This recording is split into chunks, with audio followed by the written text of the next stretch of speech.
The city of Dallas is a treasure trove of sensational homes, each embodying its own blend of style and Southern hospitality. With all the stunning residences we've seen, we're ranking 5 of our favorites, starting with a glamorous and layered estate, and ending with a traditional home that underwent serious renovations to reach its present beauty. Be sure to let us know your own favorite in the comments below.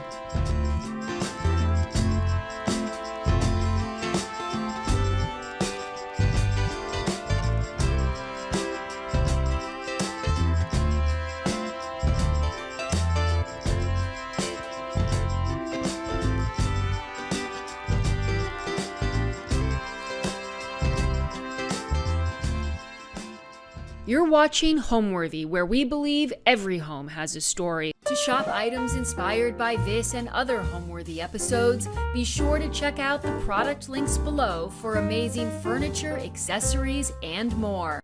You're watching Homeworthy, where we believe every home has a story. Like and subscribe for more.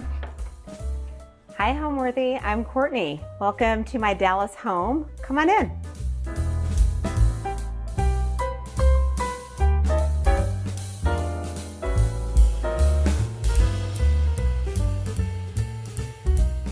Hi, my name is Courtney Pettit, and I'm here in my home in Dallas, Texas, where I live with my husband and my 2 daughters, one of which just went to university, and the 4th grader who's now still home and gets a run of the house.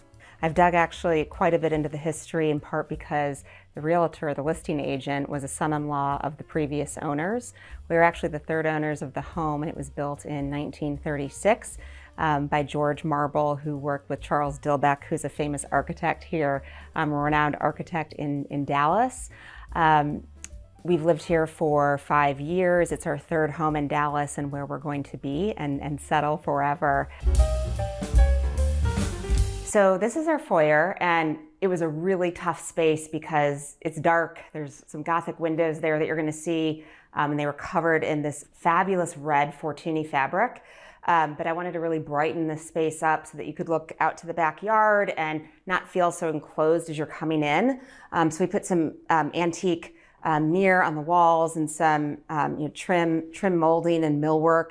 I got some antique shell lights, and we had some lamps made from the lampshade shop in Dallas. There was carpet going up the stairs, and we just did a high gloss black and white to keep it really sort of clean and fresh and be able to accentuate the original staircase. I just put some simple prints up. They were drawn by Alessandra Branca's mom, who was an artist and just had phenomenal prints, had them framed and thought that they just looked really neat. This is another space that was really tough. It was just like a little inlet nook, and there was nothing that would really fit properly there. So I used Schumacher green velvet, and I thought it was just fun, and said, let's just do a little place to sit and put your shoes on or take your shoes off as you're coming in through the door. And it really helped to sort of brighten the space up quite a bit. And then just have some fun blue and white vases here, and just try to brighten it up a little bit. So the jars a lot, some I've just collected, some, I think that one is from my mom's house. I like to get things along the way. Like I got these great little, sort of these fun blue parrot birds from Mrs. Alice from London. And the mirror was from my mom.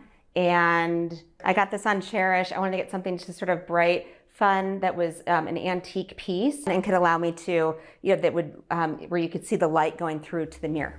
I have a real sort of love and passion for architectural detail, for trim molding, things like that. And I think it's important to keep with the element of the home to make it really comfortable and not have it be something that it's not. So you'll see a lot of traditional elements throughout, a lot of which were passed down from my mother, who is also very traditional and loved colors. That's sort of what I'm used to. I grew up in a room with wallpaper that had flowers all over it, with a blue and white trellis rug. So that's where I was saturated with flowers in my sleep when I was younger, and that's manifested and morphed into how I design and curate rooms today. So let's go now into the living room. This is the formal living room. And it was, again, it was a very dark room, and it was red, but it had all this fabulous millwork in it and original fireplace and these fantastic drapes, which are sort of hand brocaded. They were from the original owners, and I asked for them to be kept with the house. So I had them taken down, restored and cleaned, and really wanted to have that be the showpiece of the room, because they were just so gorgeous, like just with the birds and you can see the vines coming down. I thought they were just too good not to work around. So I asked my friend Shelly Johnstone Design. Shelly's from Lake Forest. She came down and helped me with some of the rooms, and this was one room that she helped me with. And she said, just go white, go simple, and let the room and everything speak for itself. So all we really did in here was we did some paint. We put a mirror above the fireplace to allow some light to come in to the living room. And I put up the clock was in my grandparents' house. It's something very important to me, is have a lot of elements from my grandparents or from my mother in the room. So again, I feel that sort of sense of comfort. And so in this room, I have a couple pieces, like this demi-lune piece. I actually got that piece. My friend Sam has a resale shop in Lake Forest, Illinois, and one of her friends had consigned these, and these were from, they sold at Sotheby's about 20 years ago, and I thought they worked perfectly in this space. And then we did the rest. Actually, the couch is from Trading Treasures as well. I love the shape of it and the color. I had a custom Gracie put behind, which was sort of there to replicate the theme of the vine with the drapery. And Shelly helped me with the chairs, and I actually, with the coffee table, I had that hand painted. It's turtle or tortoise, tortoise shell. I had that hand painted here by a fantastic painter in Dallas. So I actually bought the table, and it was really it was a hard room to find the right coffee table for. So I wanted to make it custom. And actually, one of my favorite things on the coffee table is I love books. I love the color that they bring to a room. And there's a book on homes of the Park Cities in Dallas. And I had this book when I first moved to Dallas, and this was the house probably, I don't know, maybe 15 years before we bought it, when the book was put together, and you can see what the exterior of the home looked like. It had a bit of like a beige paint and a lot of ivy and a large tree there. So we did quite a lot to the outside on the exterior with some paint, and had to take the ivy down. But I remember when I went on my walk, I thought, oh my gosh, I think that's the house for the book. And then I'm like, it's so gorgeous, I have to have it. So that's the living room. We do spend time in here, actually. I know it probably looks like we don't, but because all the rooms flow here, and we walk through here every day to the sunroom, which is where we're gonna go to now. When I grew up, I was gonna be a teacher, and I have a master's in education, was a teacher for 2 years. So I moved up, went to New York and worked for Goldman Sachs for about 8 years, then moved to Chicago, and now I'm in Dallas. I work for a commercial real estate company that I love. I've been there the last 16 years. And I've grown this passion for design sort of on the side, really because of the moves that I've made in houses. That's really what sort of, kicked it off, was we had to move. And as a result of having to move or relocate, we had to redesign a house and redo a house. And that's really where it started. So I was able to get in contact with just local contractors, and the proximity that the design center has in Dallas to Highland Park, where we are right now. It's really fortuitous because it takes less than 5 minutes to drive there and maybe go pick something up. So I've been able to maintain my day job in corporate America at the commercial real estate firm, while also sort of dabbling on the side, which is my artsy side, or my passion, which is in decorating. The sunroom was formerly a patio that was enclosed by the previous owners, probably 40, 50 years ago. And so there was actually a wet bar right here. This was all closed off, and we really wanted to expand the backyard, or the side yard. So we put some brick up and wanted to bring some more light in. So we took a wet bar out, and for us, the light was more important than having the wet bar. And so we put a window in there and put in some custom trellis and millwork around the room, just to make it sort of light and bright. And we kept the brick, which you can see. We just painted the brick and put some sisal rugs down. And I've been, there's a lot of things in here. I love animals. I have monkey lamps that that I purchased at antique stores, or like the elephants that were in my parents' home growing up, or like the little frog. This chair I love, John Roselli, anything from him that he's procured. Actually, I think this area might be John Roselli as I look at the candlesticks and the table. So I've really liked to collect sort of light and airy things. And this fabric was a vintage fabric that I purchased, I think 50 yards. It was like $200 or something really, it's just sort of ridiculous. I wanted to work this room around the fabric. So there's always something that sort of I anchor to that is the driving force behind how I curate the rest of the room. And it's just fun. It reminds me of growing up. It reminds me of my room growing up. And you'll find a lot of people there, taking a snooze. These chairs back here, I actually, Shelly and I got them together when she came down on a Dallas trip, and we were in Scout Design, which is a store here in Dallas that has really fun, eclectic things. And then in the back, they have antiques. And so these were a set of chairs, antique chairs, and I loved the green and thought they would be fabulous in the sunroom, and just did a pink and white ticking stripe with it. Just sort of fun and whimsical. For some reason, I have a lot of mirrors, and my mother gave me a lot of mirrors and wanted me to have a lot of mirrors, and they're fabulous, and they were all gold, a lot of Chippendale ones, and I didn't have a place for them, and so I thought, I think I'm gonna paint them. So I don't know, my mother probably wouldn't be thrilled with me, but they have a purpose, they're great, and I think they look fabulous in the room. So we did them like a high gloss white, so that we could put them up in the room. I wanted, a sense of old. I didn't want to buy something new. I really wanted to incorporate old elements into the home and have a good mix of a new piece here and there, like the John Roselli chair, but then also incorporate antiques. So this room, there's a lot done in this room. I actually spend a lot of time in here. I'm usually at this room at 6 a.m. every morning doing calls. This is actually my desk. This is where I work. This is my father's desk from the house that I grew up in.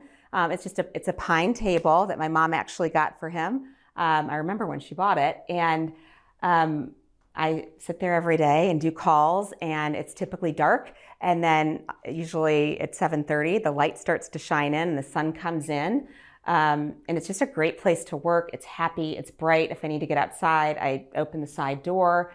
My daughter, oldest daughter, was a tennis player on the high school team. They win state every year, and so I had to give an ode to her, and I had like a fun Slim Aarons picture with a tennis player above it to just sort of make the room a little bit more casual, a little bit more fun. This is where I work. This is also where we play cards. So I actually designed the table and had my furniture maker here in Dallas make it. And I wanted to give an ode to my heritage, which is the Greek key.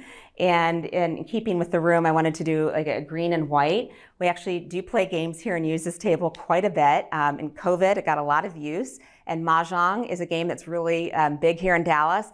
And I have a Mahjong quartet, a group of ladies, and we play once a month right here with have our little drinks and get a view of the yard. So before we go out and take a look at the pool and the pool house that we built, I want to take you to the dining room, which is adjacent here to the sunroom. And as you walk in here, the first thing again that I wanted to sort of center the room around was the chandelier. So my mother had given me the chandelier, and it has gone with me, I think now through 5 houses, and it lives to tell. It's still living. So the chandelier is here, and the room, like the millwork you can see, and the built-in sort of with the shell, these were all here.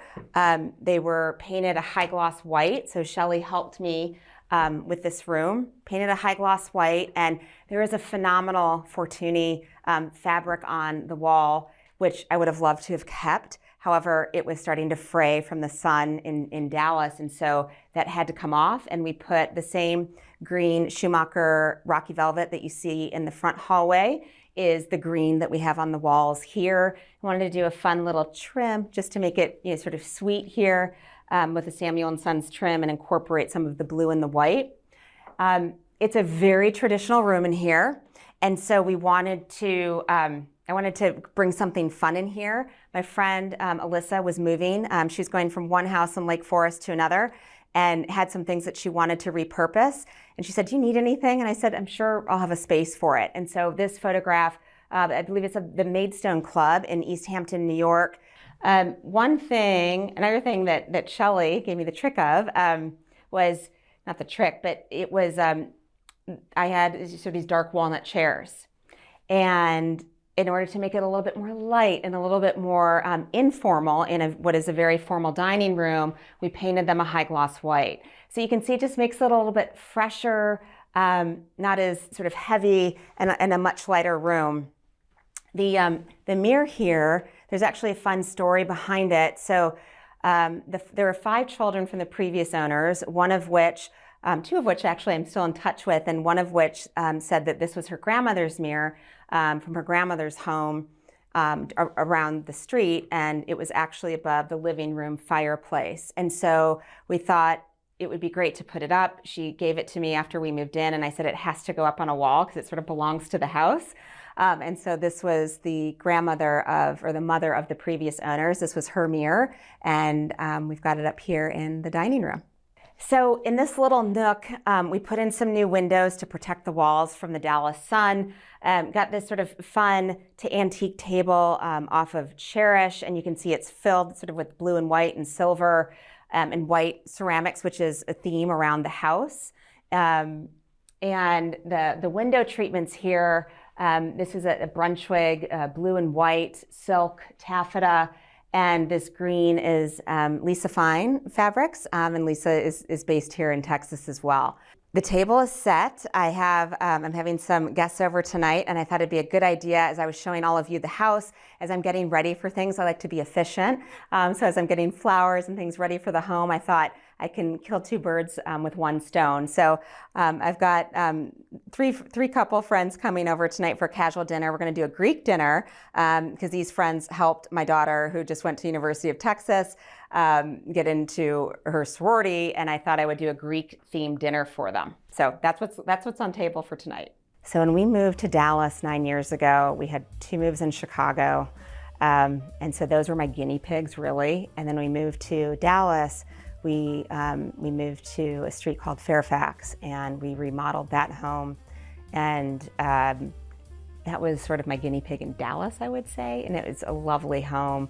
It's actually very similar to this one, but when we moved to Dallas from Chicago, I thought, it's really hot here, and I wanted a pool. So we were in that house for about 2 years, and I was on a walk, and around the corner saw a home that was for sale and thought, it looks good. And it had a pool, and it needed to be redone, and that was 2 ingredients that were, high on my list, or 2 needs that were high on my list, which was that the house have a pool and be ready for a renovation. And so we undertook that renovation, and we're in that house for about 2.5 years. I really was on another walk, that's the truth, and 3 blocks away on Arcady Avenue was this house that looked a little tired, but it was a beautiful home. It was actually in a coffee table book that I have on Highland Park.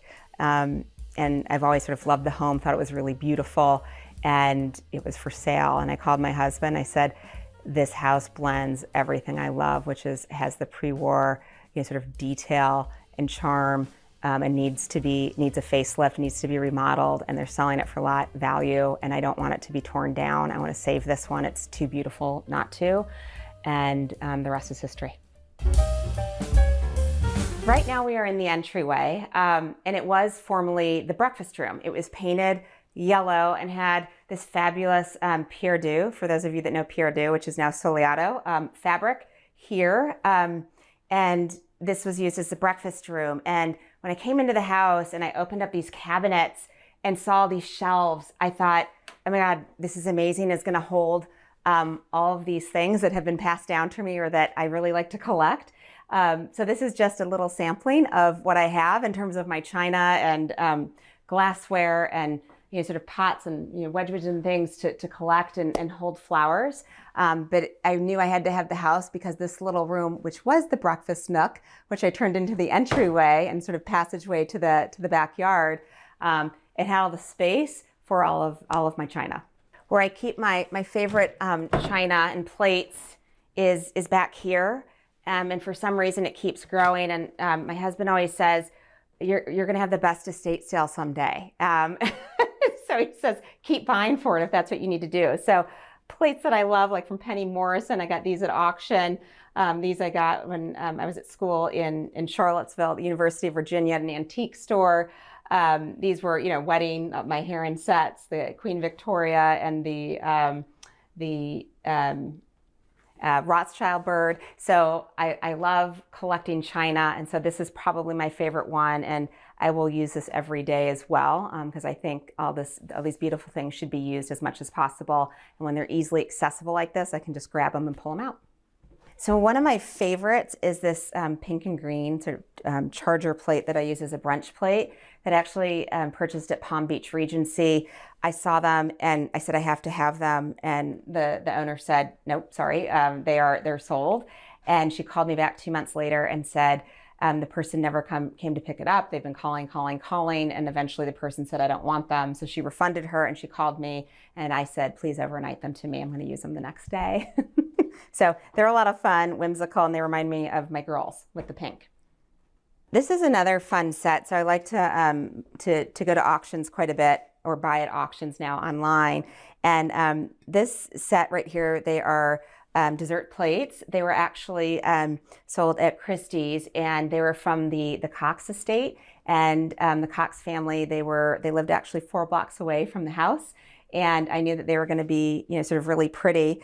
And when I saw them, I said, how neat to sort of have a piece of that estate or that home. And I just thought they were just fun and whimsical, and I could put them with any other set. All right, so this is another fun area where my oldest daughter always wanted me to collect teacups. She likes to have, or did like to have tea parties. And so we've collected them up here and have different ones. And we will do tea parties sometimes for Valentine's Day, have mother-daughter teas, and we'll put them out. This is also where I like to pull the salt and pepper shakers from. I've got some old ones here, some green and white, just sort of preppy frogs. And you can see the compare. And some more sophisticated swans. And then I was watching, Bunny Williams has this fabulous collection with Ballard. And so I'll have very high-end things and then get something from Ballard. We just got a dog this year, my first dog ever. And I said, I have to have this. I just thought it was darling. And for the price point, just too good not to have. So this is where the salt and pepper shakers sit, any condiment jars, Baccarat. If we're doing mini ice creams, we'll put them in here, and just select bowls and where we keep the crystal pitchers. I'm ready for anything at any time. It's easily accessible, and I'm using it because it is easily accessible and I can see it. So that was important to me. Wherever I was going to be, it had to have space where I could see something, because if you can see it, then you will use it. If it's wrapped up and safe, you tend not to use it. And these things are so fun. They're pretty. Just want to use them every day.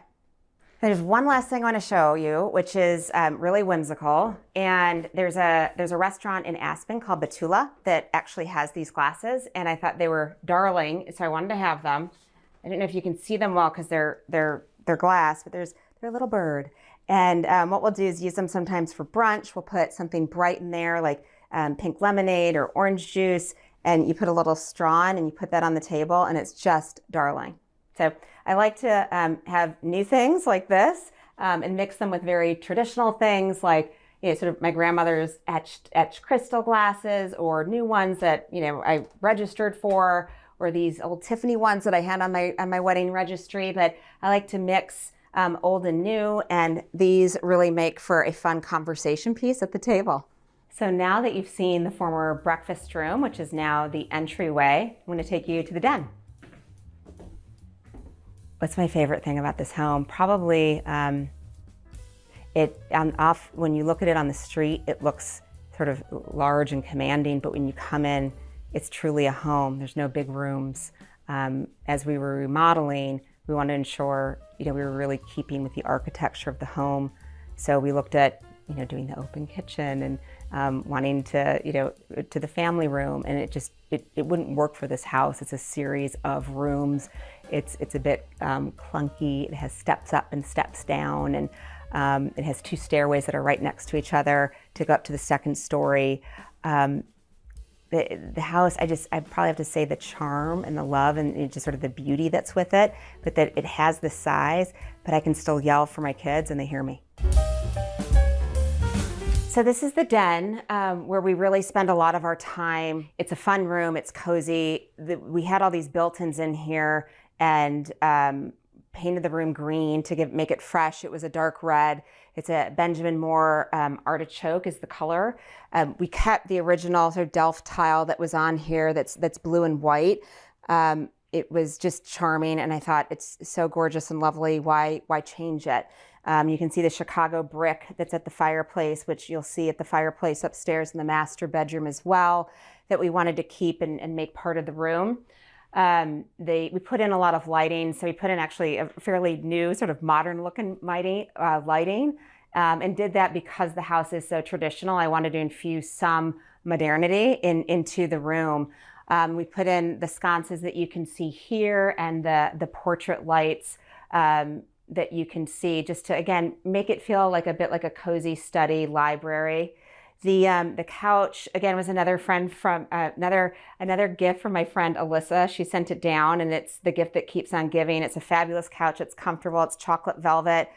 Ruthie Summers had decorated her house, and I believe she worked on it. And so I've been able to now we've been able to repurpose it from Lake Forest down to Dallas. You can tell I like pattern and color. You see the Lisa Fine green that you saw in the dining room here, and just some fun, quadrille that's incorporated in here. I wanted to get some lavender in here, some chocolate browns, and some greens, obviously, to make it sort of fun and whimsical, which is a very traditional room. The lampshade shop was really part of the venture with the renovation and with the decorating in this home. And so you'll see this ticking stripe here with a green little velvet trim and pinch pleat on the shades. I think that the attention to detail just makes it a little cozier. I like to make the rooms really comfortable. Eliza, we live in a neighborhood where the houses are very close together, and my youngest daughter, who's in 4th grade, has friends that live down the street. There are 7 children, and she's friends with the tail end of them, like the youngest 3. They're over a lot, so I like to keep treats out and just sugar out for them to come in and feel comfortable with. So I'll always have M&Ms out, usually in multiple rooms, just so that they can grab it as you're hanging out in here having fun and playing. I want the home to be very inviting. I want children to be very comfortable here. I like the kids to hang out. I feel more comfortable when my children have their friends here. And I just feel like it fills the house with energy and love and warmth. So you'll always see some candy and sugar hanging out in the house, in every room usually. So now that we're gonna leave the den and go into the kitchen, and to get there, we're gonna go through the back hallway, which is really an extension of the den. There were these built-in bookcases similar to the ones that you see in the den, so we painted them green and brought in the same fabric to really make the back hallway feel like it was an extension of the den, and had this fun print from Paul Lang. I wanted to incorporate some fun, like modern, sort of whimsical art against in a very traditional home. In order to get some more light in the back hallway, what we did is put in a mirror in here, and so you'll see lots of places around the house where we actually put in a mirror. And then in the living room where you saw the clock, the sun clock that was on the mirror, I wanted to balance that out again here and do, I got this mirror from an antique dealer in Atlanta and thought it was just really fun, give it some dimension, give it some more light. A little reading nook here. My daughter will sometimes hang out here and draw, and it just became this back hallway that turned into a nook, an extension of the den. So we're almost there in the kitchen, but before we get there, I wanted to show you the bar area. So we put in a bar here. It was actually a desk, and thought it would be really fun. Again, you see the use of the antique mirror, and you'll see that the same sort of the same hardware and cabinetry that the kitchen has. We wanted to bring the kitchen out to here, but also this is another entertaining space for us where it's easy, to grab glasses and give friends, have drinks and whatever you want to do. I've got some glasses that were my grandmother's, silver you can see everywhere. And then for cocktails, again, I'm not big on paper. I actually like to use cloth things, and these are actually some cloth cocktail napkins that were my mom's, and just some fun vintage fabric that was trimmed with some rickrack. So they're sweet and they're fun and great in the summer or anytime here in Dallas, because it's usually summer in Dallas, 9 months a year. And then in here, another little treat. This is the pantry. So this is where we keep our food, but we keep it well hidden. So actually all this is, we repainted it. So we just repainted this space. It was here, it was existing, and put the hardware in and put a piece of, just put a piece of marble on top of the space. But it's another place where I like to keep my everyday plates. And again, I think it's important to show things if you have them. And I love plates, and I think they can become a part of the decoration of the home. I always think there's going to be room for more plates because you can stack them. And things that are stackable, they're compact. So I always think there's room for more plates. And I also look at it, I have 2 daughters. I have one who's in college now, and I know they're going to be in apartments at some point. So they're going to need it. And so they will start to get sets of things when they start to live on their own as well. So I know they will have a purpose. So now we're in the kitchen. It's actually not a large kitchen for the size of the house. And it ended right here. So it was actually a very tight kitchen that used to, when we bought the house, they had a butcher block that was in the center of the kitchen. And we thought we really need to, just sort of modernize it, bring it to today's living, and wanted to make it traditional, balanced. We didn't want to create a huge kitchen or have a big island. There actually isn't room for an island in this space. And so what we did is just pushed the room out about 10 feet and took some of the yard space and put in some windows so that we could get some really great views of the backyard. So I put in a built-in bench to sit on, which hopefully doesn't obstruct the eye to the backyard. And this is where we hang, this is where we eat. We enjoy the backyard space. It's pretty simple in here, white. I wanted to have the marble go all the way up, so it was really a clean line. And I love these ovens that I have. The one I have here, this is the 3rd one I've actually used. I just think it's a great look. It's really fun. It's almost like a piece of jewelry for the kitchen. And it's just a pretty thing. And it's probably my favorite piece. So the kitchen was built around the stove. I did the decorating around the stove here. So this is our kitchen, really simple. And the appliance that gets the most use is the coffee maker. I don't drink coffee. But my husband probably has, 6 cups a day, something like that. So gets used a lot. This is what I like to call the little bathroom under the stairs. It's a charming little bathroom with great architectural components and a slanted ceiling. The previous owners, again, it was red, and they had a fabulous red toile skirt for the sink. And so we just redid this and put a new white marble countertop on, some different hardware, and then put a sweet little, there's a frog on a lily pad in the sink so that the water doesn't splash up too much because it's a small little space. Shelly helped me with picking out the Schumacher wallpaper and material and fabric in here, which I think is really fun. You can see it's the original window, and there's a large mirror in here to make the space feel larger, and a cute, sweet little light treatment from a store here in Dallas, Caitlin Wilson. And I thought this was a fun, whimsical light, and it's just a cute, charming little bathroom. So now I want to go upstairs and show you our bedroom.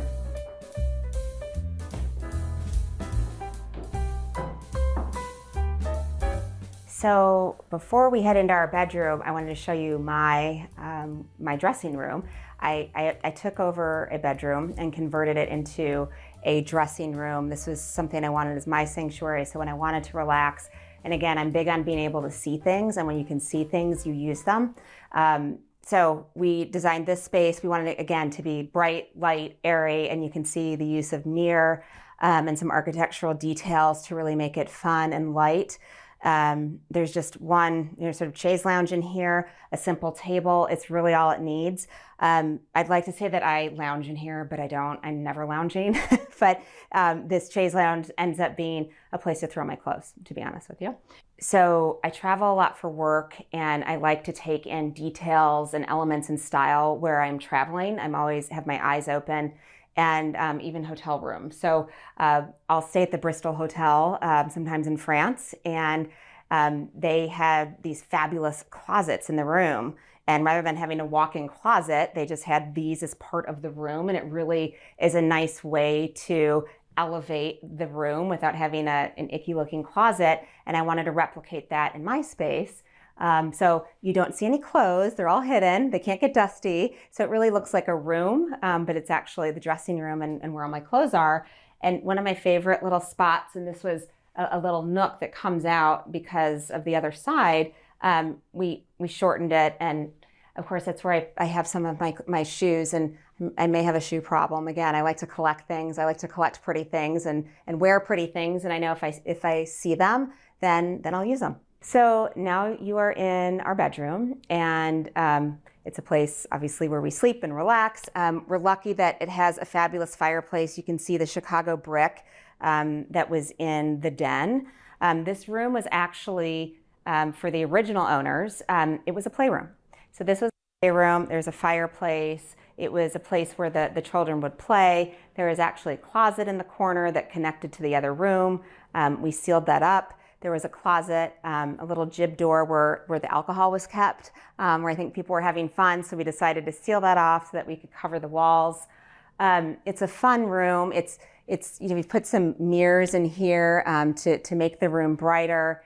And it's a space where really the ceiling is everything. So it's just a very bright, open, airy feel. What was a playroom, we turned into a master bedroom.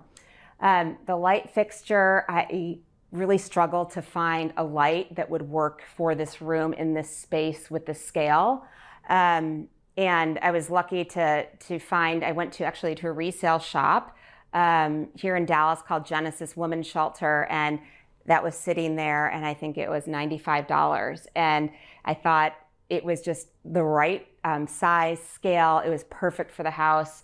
So again, everything doesn't have to be high end. You can get things from resale shops. You can take things from parents or things that are passed down, get some new things. There's lots of fun things that just give it a lot of dimension and feel.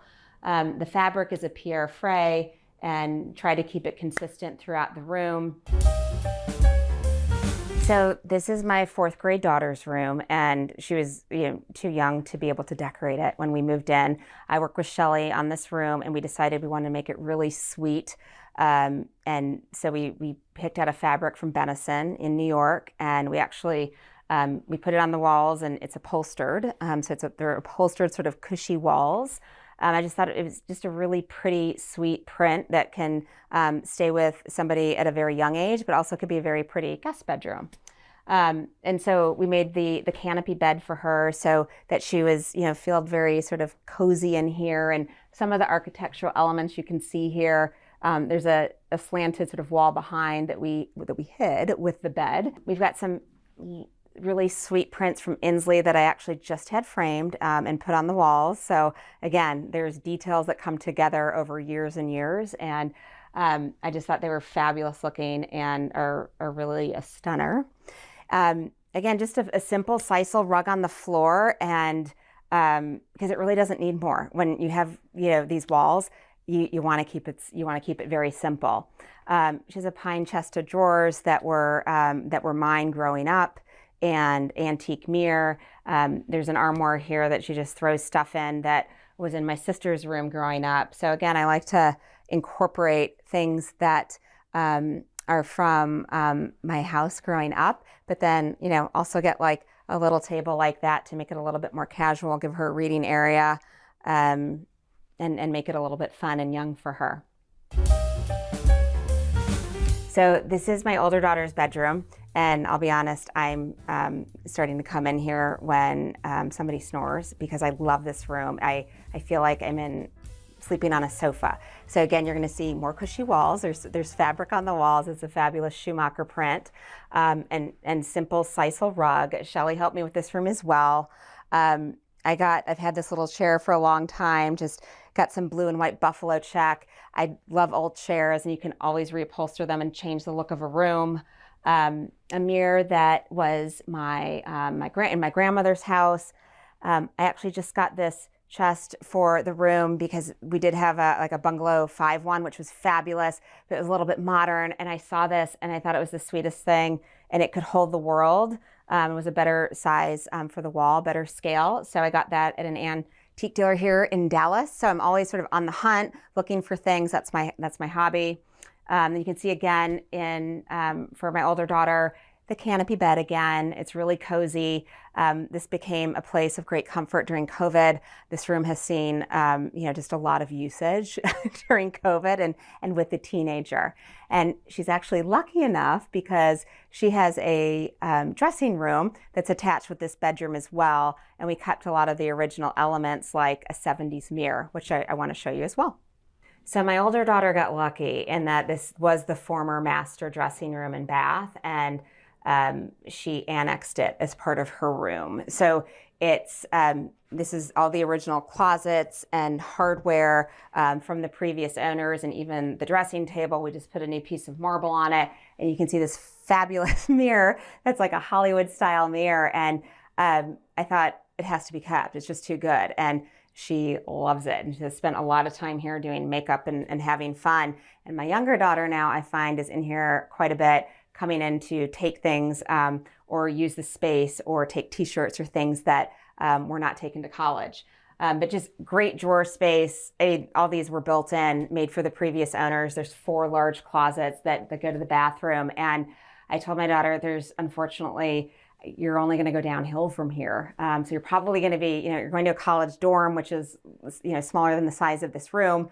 But she's doing just fine, and everyone adapts to the space that they have. So this is a solarium. It was formerly a garden room where it had sprinklers, and we converted it because it really did not make sense, and I don't have a green thumb. And we thought, let's use this space for entertaining, for eating, for playing cards. We use it. It has actually a lot of purposes. It was actually mini school during COVID for my second grader at the time, and we had 6 girls in here with a teacher, and we were running school here. So it's a great space. There's a fabulous Julie Neal light, white plaster light, and we've got, you can just see it gives you like a great view to the yard. And we really did the landscaping around this room in particular. Oh, the dog that you just saw, that's Louie, the first dog I've had in my life. And this is actually his room probably. He sleeps out here. He really likes it out here. This is a dog bed, which is fabulous. It's actually it's an India Amory print that she works with a friend who makes these fabulous baskets, and I thought it was cute. And he hangs here and likes to sleep here. The fountain was here, the line fountain, so we kept that. We painted everything white. Just wanted to really clean it up, freshen it. There's a planting area over there, and we actually kept it. So that was the original planting area, and I just put a lot of the blue and white vases and everything and tucked it away there. It actually becomes a great buffet when we have dinner parties or if we have any luncheons in here. We did some black and white marble on the floor to dress it up. And there's a lot of usages for this room, and it's probably one of our favorites in the house because it's just so bright, it's cheerful, and it's a great passageway to go in the morning to the garage. We're also outside to the pool, which is where we'll go right now. We'll talk about the pool and how we redesigned the backyard. We completely scraped it and also put in a pool house. So now we're in the backyard. We completely scraped the space. There was a winding pool, and I wanted to have a rectangle pool. And the landscape architect that we worked with, he actually recommended that, in an ode to my heritage, we do Greek tile around the pool. So we've got the Greek tile there, which is fun. We just did in Texas, you really can't do a lot with a lot of different plants. Boxwoods actually work really well. They're hardy, they can take the heat, they can also withstand the cold. So you see a lot of boxwoods, and we just really made it a green space and used the Chicago brick that you can see to tie it into the fireplaces. We made an eating area. We do like to grill, we do like to entertain.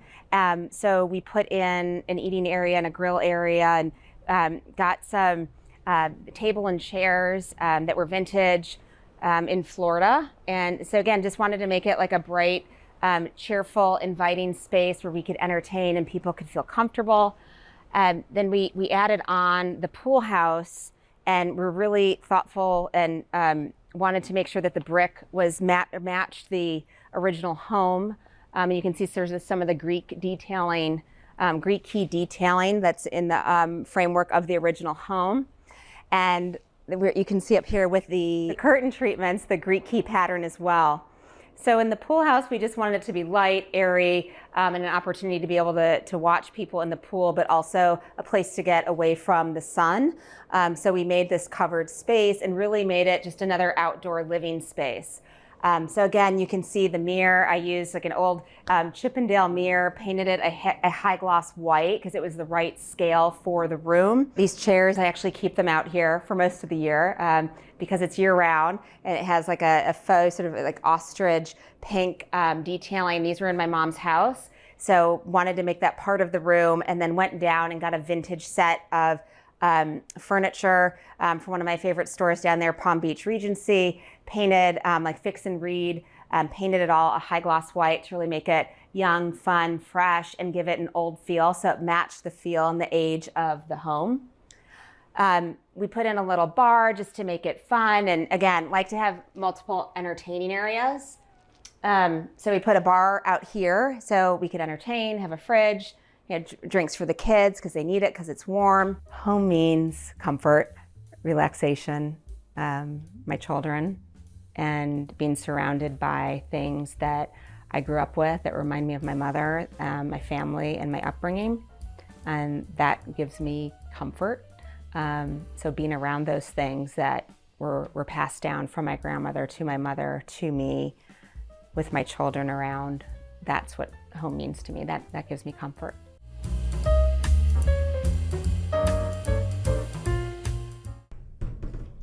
Hi Homeworthy, I'm Teddy. Welcome to my Dallas home.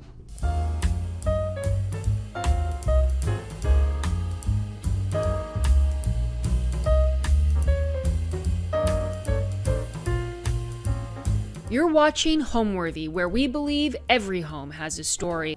Like and subscribe for more. Hi, I'm Teddy Garrigan, and we are in my home in Dallas, Texas. First and foremost, I am a family person. My husband and I have been married a long time, and we're 47 years.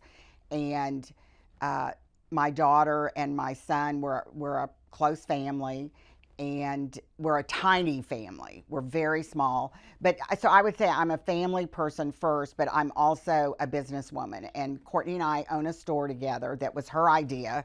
And we've had this store for 10 years, Coco and Dash in Dallas. And it is a luxury retail decorating store.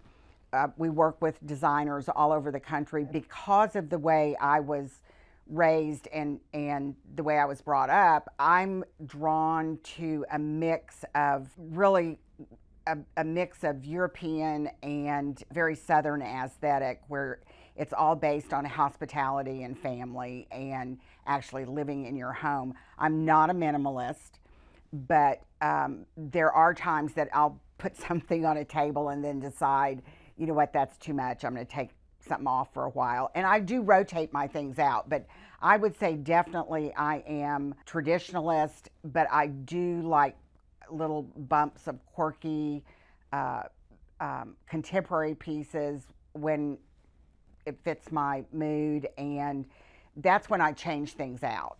My childhood to me is very technicolor. We moved to Europe when I was 6 for the first time, and we lived there, and we were exposed to a lot of wonderful architecture and design from, past centuries, and I just absorbed all of that, and I was interested mostly in the architecture. I loved it. We lived in an old building, and I can remember the stairs were marble and they were rubbed from hundreds of years of people going up and down the stairs, but it was always very enticing to me. And my aunt, who I'm my namesake aunt, was also very interested in design, and she had a beautiful home in East Texas. And so when I would go to her house, I absorbed what she did, and she was very much hands-on. I mean, she did her own upholstery sometimes. She was very involved.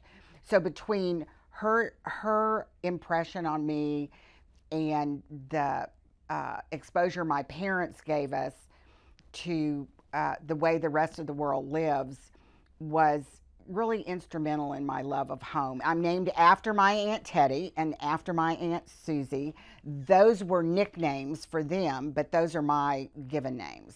I'm Teddy Sue, and that is my birth certificate name. My Aunt Teddy's real name was Thelma Dolores, and my Aunt Susie's real name was Hazel Marie, so I could have been Thelma Hazel. Thank God they went for the nicknames. Okay, so this is our entryway. Okay, so many times in a high-rise, you have to balance the small size of an entryway with either having this bigger space, which we don't have, and the reason is behind this door is a full pantry, which is, I call the store, because it is everything in there that, you know, all the extra little stuff that if I want to change something out, it's all in there. But so this entryway follows the original footprint of the space layout here. And what I did is I love this Ixol wallpaper. It's the Bosphorus, Romantic Bosphorus, I think it's called. And so I covered the entryway in this because we are in a high rise and we don't have access to any green spaces, and I love the outdoors. So this sort of gave me that option, and I hung this wonderful 1960s starburst mirror that I'm just very fond of, and it has this leather braiding on here, and it's just such a great juxtaposition. This is a 1950s stone sculpture, and then it sits on this antique Italian console. And I do want to point out over here that this is really fun. This is part of a set that is very special to us. This was given to us by a friend. It's part of a set, a child's set from the 18th century when our first grandchild was born.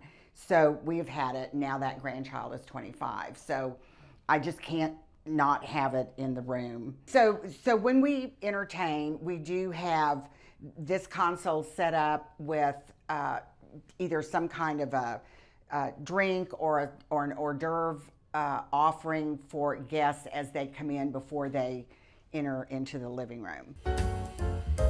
All right, so let's head into the living room now, which is our primary entertaining and living space.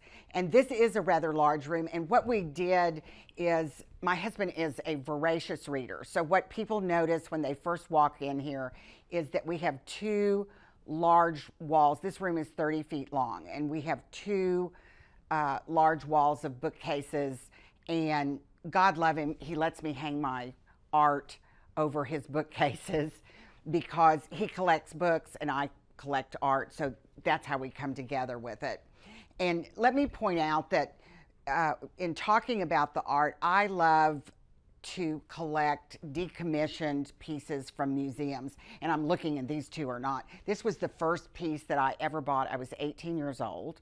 I paid $100 for it, and it was painted in the 1870s, and I still love it today. And then it hangs above a piece that was painted by the late Harry Lewis, who was a very dear friend of ours, and this was painted in the 1950s. So again, I love that juxtaposition, and it sort of speaks to how I decorate a space. And Courtney and I, my daughter and I, love to mix different periods and styles. These are engravings that belong to my mother, and I love these. They're different Italian cities, and they hang over these great chairs that, again, we mix all of our fabrics. We love to mix patterns.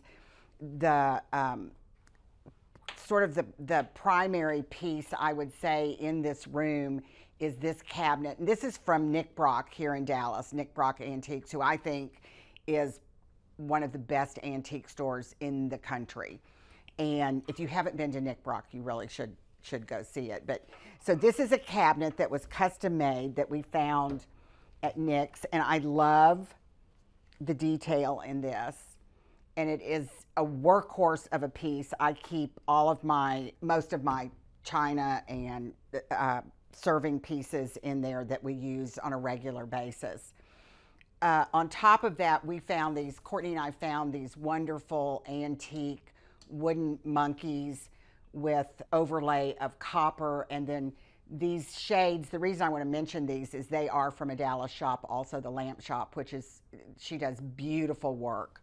And so these are all hand rolled shades that were created for these lamps that she made for us. Also on top of this console are these wonderful creamware urns that were a gift from my husband and a number of years ago. And then this, of course, is just some beautiful coral. And we have it all tied together with that great contemporary piece that was a gift from our daughter. So what we might do is move here. This is our dining area. And because I gave up our dining room when we changed the apartment around, what we've done is we have this table, and it really has served great because we have people who will come. We can seat 4 people really comfortably. I also use this when I work at home, and it works well. But if we have more people, like for Thanksgiving or a holiday, we have a leaf and we'll open it up and do a buffet. So that works really well for our purposes. So over here, more books and paintings that, this is a painting that is by an artist named, his last name is Austin, and he painted in the 1940s, and I think he may have died like in the 50s, but he was very popular, and you could see him a lot on the West Coast. And I can't remember, I think I found that in a gallery somewhere. It's not a decommissioned piece, and this piece is not this real contemporary, but again, you can see how I've mixed them together, and that's just part of what we love to do. I didn't realize this was lying here. This is how crazy I am, Allison. This is fabric that I'm already considering redoing these chairs in. Isn't that a sickness? I know. I don't know, because I love this fabric.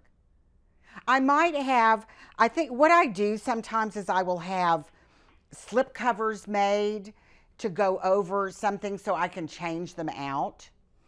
But yes, I just realized that was there. It is beautiful fabric. I truly believe that a space tells you what it wants to be.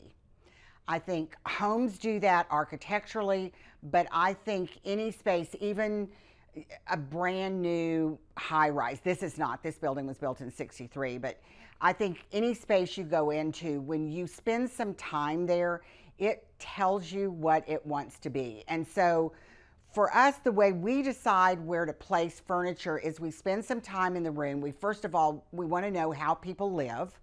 You know, are they formal? Are they casual? This may look like we're formal, but we are very casual people. And your feet have to be able to go up on anything, and you have to be able to sit on anything. There's nothing that's off limits to anyone, our grandchildren or adults. And so we love to mix fabrics. We may decide on a color scheme, and then we just come up with fabrics. I don't like anything to match perfectly. I always like things to be a little off. For instance, if you look at these fabrics, this is a wonderful Foyer fabric that is on these Baker chairs, and these are old chairs. But then this is a fabric that really has no relationship as far as anything, except it has a different shade of blue in it, and the pattern's a little bit different scale. But I love the way those two fabrics relate to each other. And then, for instance, this is another good example of how we might decorate. This chair, I paid $10 for each of these chairs a million years ago. But these are upholstered with this little very 1980s and 90s. And so I had these matelassé slips made for them, and it totally changed the chairs, and they're great to move around for extra seating when we have parties or that we just need an extra seat somewhere. This is the fabric on here. We like to decide where we might use performance fabrics, and because we are a very tactile family and feet go up on things, not on these dining chairs, but so if I want to change something like this, I just did this little slip on the back so that it adds just a little extra something. But these are performance fabrics and serve the purpose of having a beautiful design, but also something that is very usable, and you really can't do anything to hurt it. I love club chairs. They're always, to me, universally comfortable, and they fit anyone. But I'm someone who doesn't have very long legs, and so I like things that are a little bit lower, but I also love to have an arm. These are beautiful club chairs that we had made and upholstered in this wonderful fabric that tells a story. And we use these blues and greens, and I threw in this little bit of aubergine mohair to pull out some of that color in the fabric. But people are always drawn to these chairs, and I think it is because of the design, but it works so well with what goes on in this whole area. This is an Italian, I actually think it's Venetian now that I'm thinking about this, secretary that is painted, and I love it. And this came from an estate in New York City from Christie's, and it's just a piece that I love. It's filled again with my Blanc de Chine and creamware that I collect. In here there are pieces of my mother's and of mine and gifts from my best friend who just also passed away this last year. And so when I look at these things, it evokes a lot of wonderful feelings, and I know that I'm in my space. So the green table, it's a tray table, and I bought it. It's one of those things, because I believe, like most designers do, that if you see something and you just fall in love with it, and you can afford it, you should buy it, and you will find a place for it. It is here literally because I had no other spot for it. It is a different shade of green than you see, but again, that goes back to what we love in the way that we decorate at Coco and Dash, is that we don't want everything to match. I don't like much of anything to match. And so that sits there, and it just keeps your eye refreshed is the way I think of it, because it's your eye picks up the nuances between this green and the malachite green on the secretary. And then in front of it is one of the little chairs, the little 18th century chairs that was a gift from our friend, and our grandchildren have all used these. This is a custom couch that we had made through Coco and Dash, and everything, the lampshades, the pillows, the upholstered pieces, we are for the most part new. The side accent chairs and stuff are not, but the other pieces, I did go ahead and I decided I wanted a whole new look, and I just wanted to do something fun. So this is covered in, you cannot go wrong in a green velvet. Green is my favorite color, and to me, green velvet in a room, or any, whether it's linen or mohair, whatever, it just adds such a wonderful uplifting feeling to a space. And we did these custom pillows, and of course the ubiquitous tiger pillows, and then we have more art behind. This is one of, I paint, this is one of my paintings. This is a painting that my husband bought that I also love. It's very calming and relaxing. This is a painting that I bought in New York City in the 1980s. I don't even like clowns. I do not know what happened, but this felt so French to me. I had it framed, but the little painting, I bought it at a gallery, and it just, there was something, they weren't creepy clowns. And I loved the colors, the aubergines and the lilacs and blues. And I just noticed there's a little blue and white check in there too. When we do an area like this where there is a chair, we always put a drinks table next to it. Some kind of table where someone, of course, can put a drink or a cup of coffee. And in our case, it's usually a cup of coffee or an iced tea. But we always make sure that that's within easy reach. And this, we had this wonderful fun camel table, and so we put that next to an English chair, which is not something that you might think of doing, but it works well. And then this is covered in this wonderful linen from Ralph Lauren that is a very muted animal print. So when we go over this way, this is probably, to me, the most important piece in my room is this little table. This was one of the first pieces of furniture that my husband and I bought in our first home when we were first married in our 20s. And it's the only surviving piece from our original living room. For some reason, I think I just switched stuff out. But I had Barry Martin here in Dallas do this beautiful tortoiseshell finish on it. And it just is, it really is a very special piece. And so I would encourage you, if you have something that you think this is beat up or the legs are scratched or whatever, find a wonderful painter. If you're in Dallas, Barry Martin Painting does these beautiful faux finishes, and you will have a little jewel of a piece that still has that wonderful emotional connection, but it also is updated and brought into to be a wonderful design piece. The coffee table is an old Gracie table, and it is also a workhorse. My grandsons have grown up with their sitting on a sofa with their feet on this table. The only thing I ever asked them was to take their shoes off, but their feet were always on this table, and it has held up so beautifully.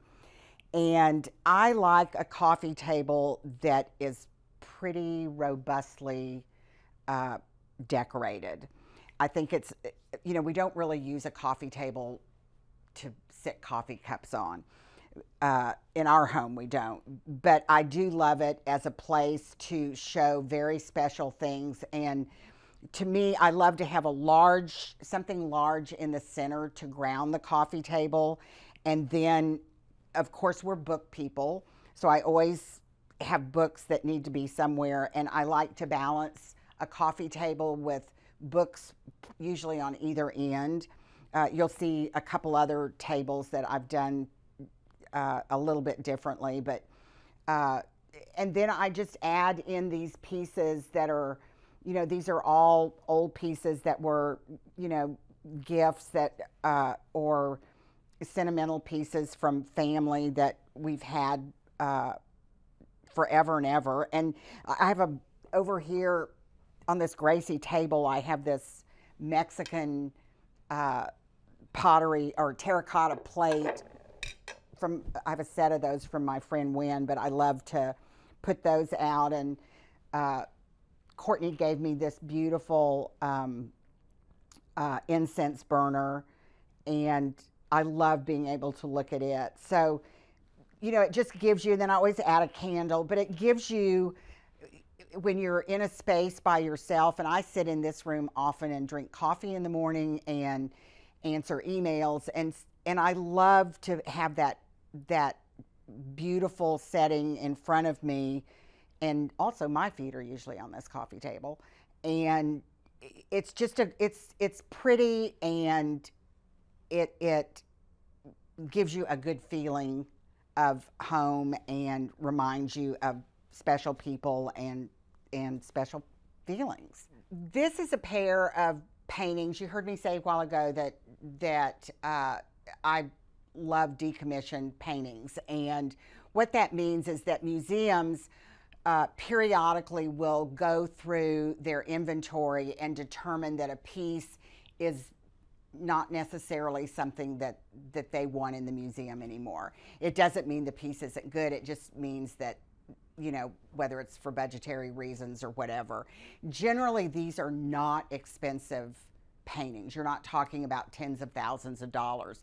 This is a pair of paintings by an artist from Maryland, and I loved them. I love anything with snow in it. So this was a winter scene, and then here's a harbor scene, and I love those paintings. These are the original frames that they came in, and it's just a way, if you keep your eye out and you research, that you can find museums that decommission these paintings, and there's always something very interesting that's available, and it's one of my favorite things to look for.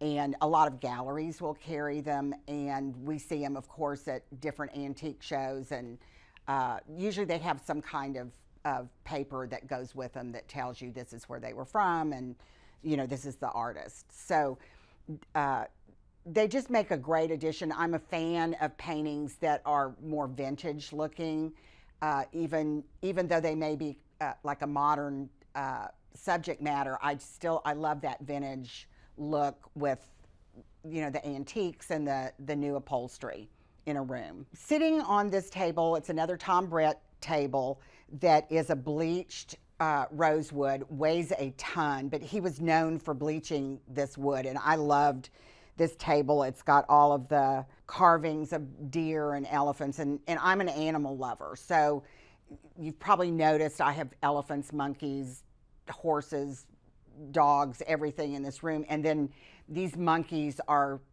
one of my favorite things, and Courtney and I kind of we didn't even flip a coin. I think I just sort of said, I get them, I'll be gone first. So these are vintage from the 1950s or 60s. They're Italian terracotta, and they're glazed, and I truly love them. And then I just use this French toll piece in the center with them, but they're just happy. Nobody ever comes in this room that they aren't taken with these monkey musicians. And they remind me of the old Meissen pieces. Now we're going to go into my husband's study, which was formerly the guest bedroom. And in this room, again, I have bookcases with some of his books. He still has room. I always try and leave room for him to add books, because he has, you'll see there are books on chairs, and he loves that. So another green velvet sofa, because you can't go wrong with them.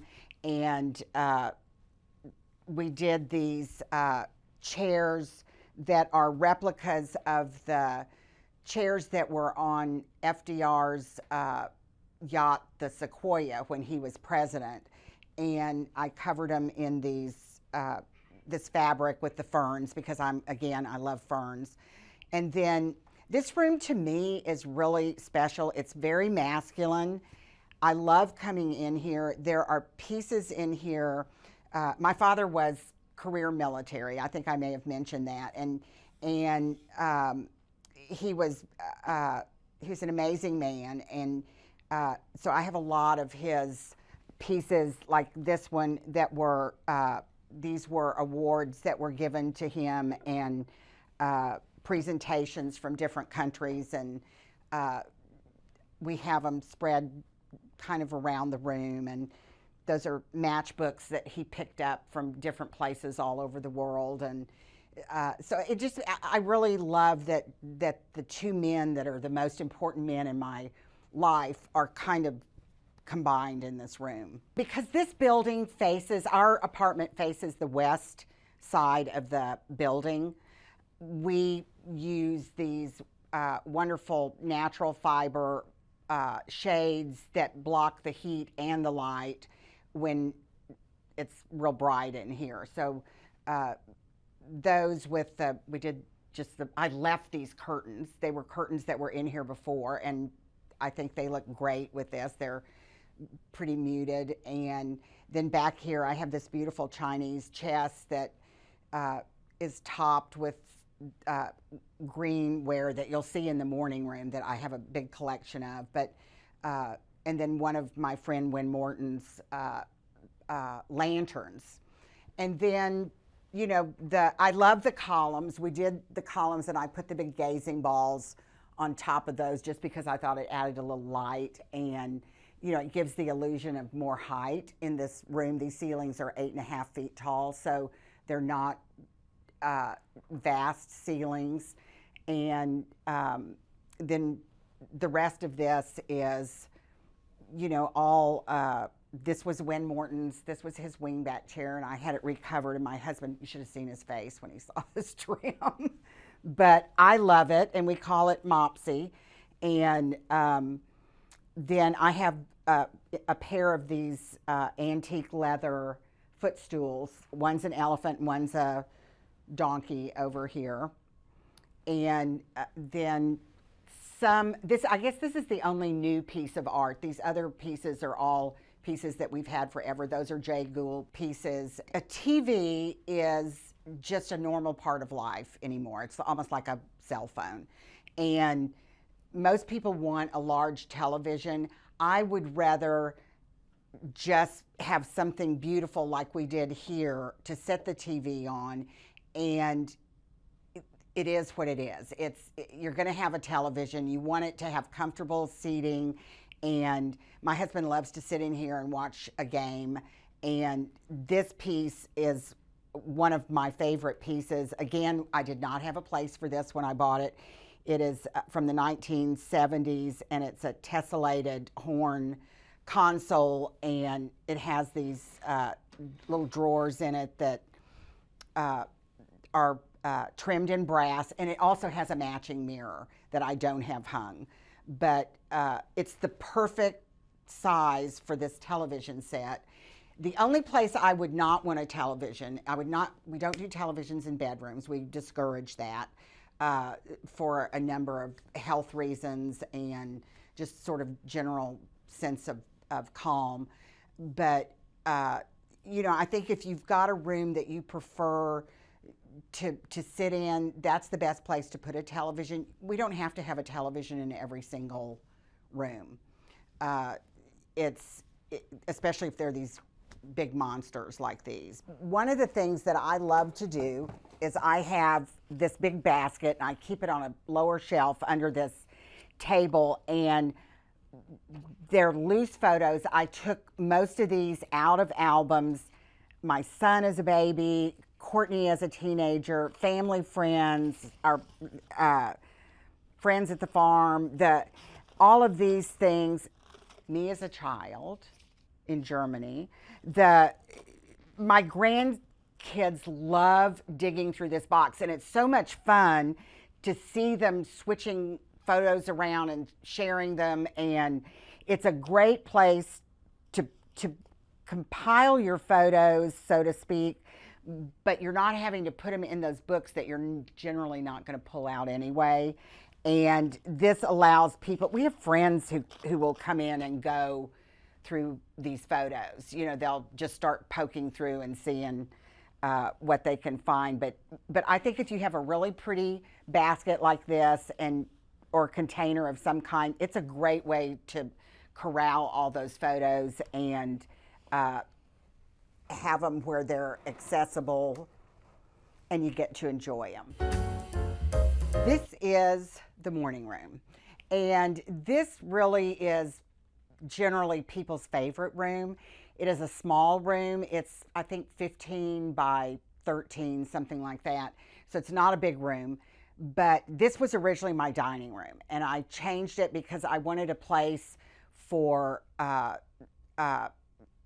to have more seating for entertaining, and we were finding that we actually were doing more kind of buffet type dinners, even though I love to set a table, which is why I want my dining room back. But so we converted this room. There used to be a door here. We closed that up, and this space is really, we call it the green room, which is interesting because there's so much blue and white. But I love malachite green, and I collect a lot of greenware.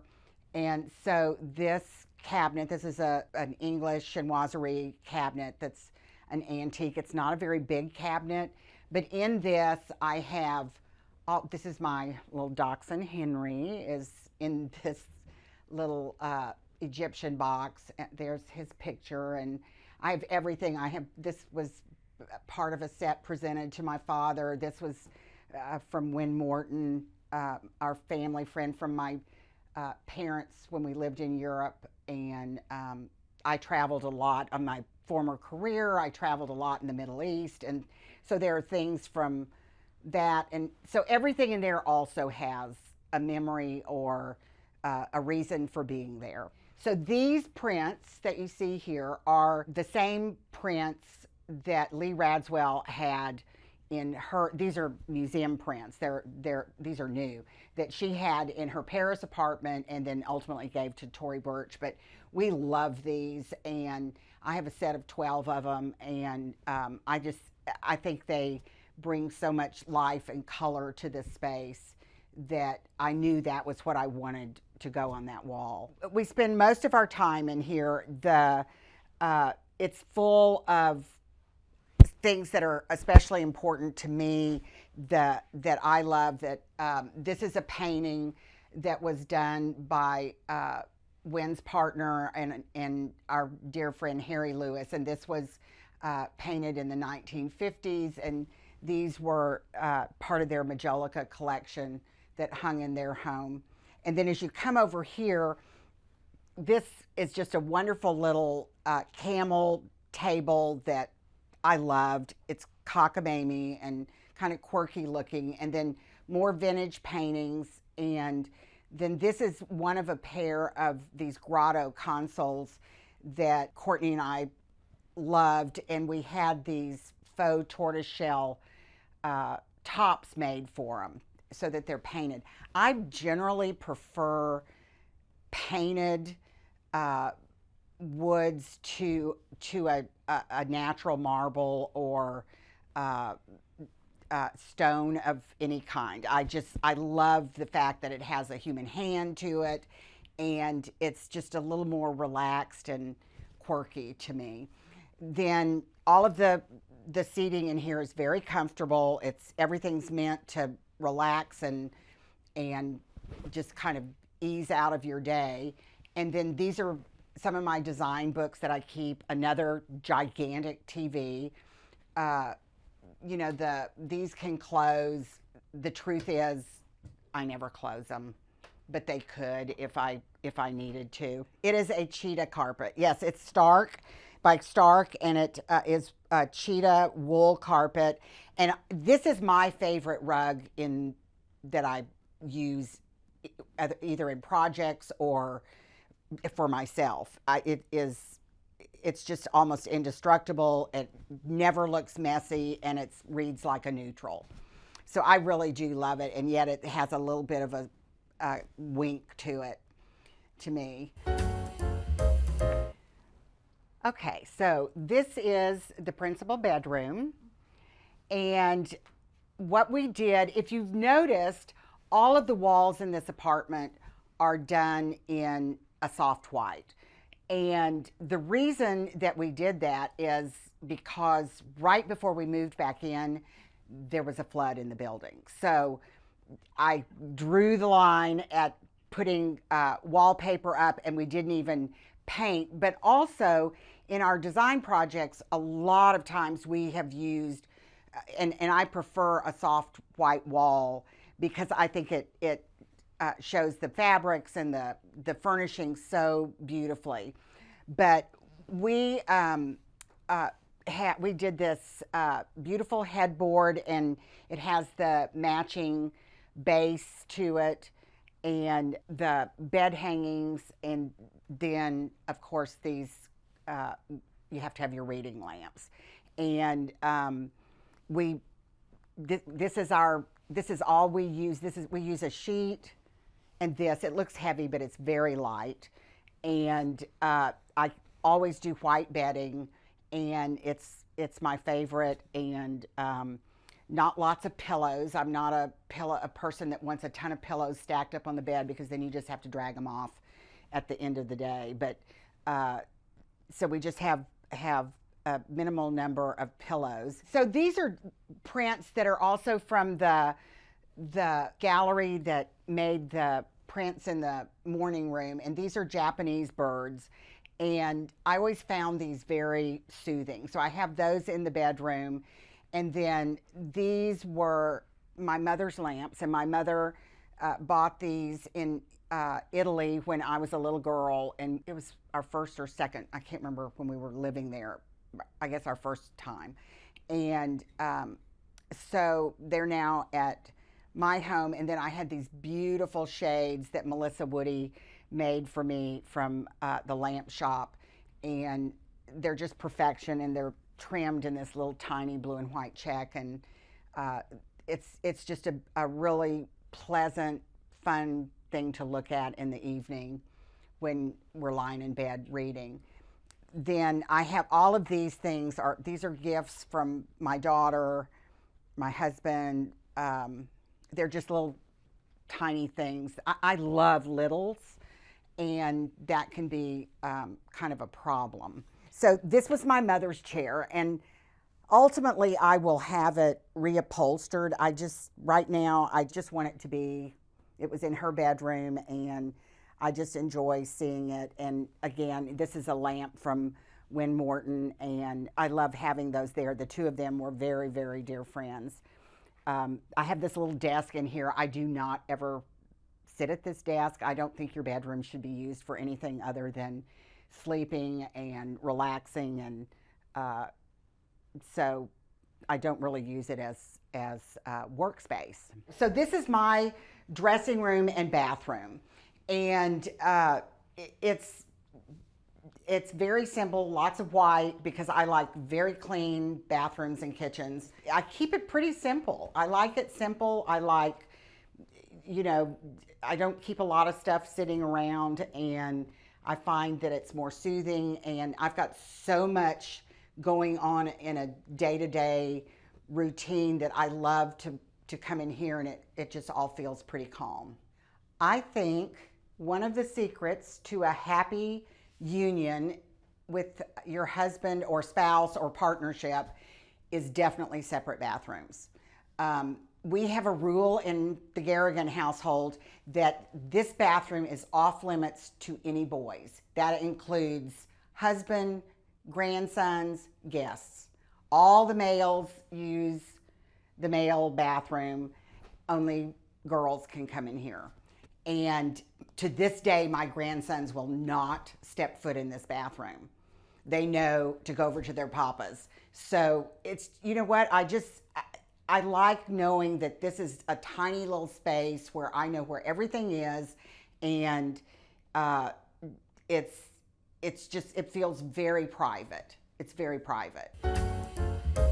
So this is truly a working kitchen. This is the original footprint to this kitchen, and we really made very few changes to it. And again, considered we were getting ready to redo the kitchen, truthfully, and there was an incident on the top 3 floors that they have spent 2.5 years having to rebuild some apartments up there. So we just kind of put a halt on it because there's so much construction going on in the building. But I love this kitchen. It works perfectly for entertaining. It works perfectly for just the two of us. Most of the time we dine out or we'll do something simple at home.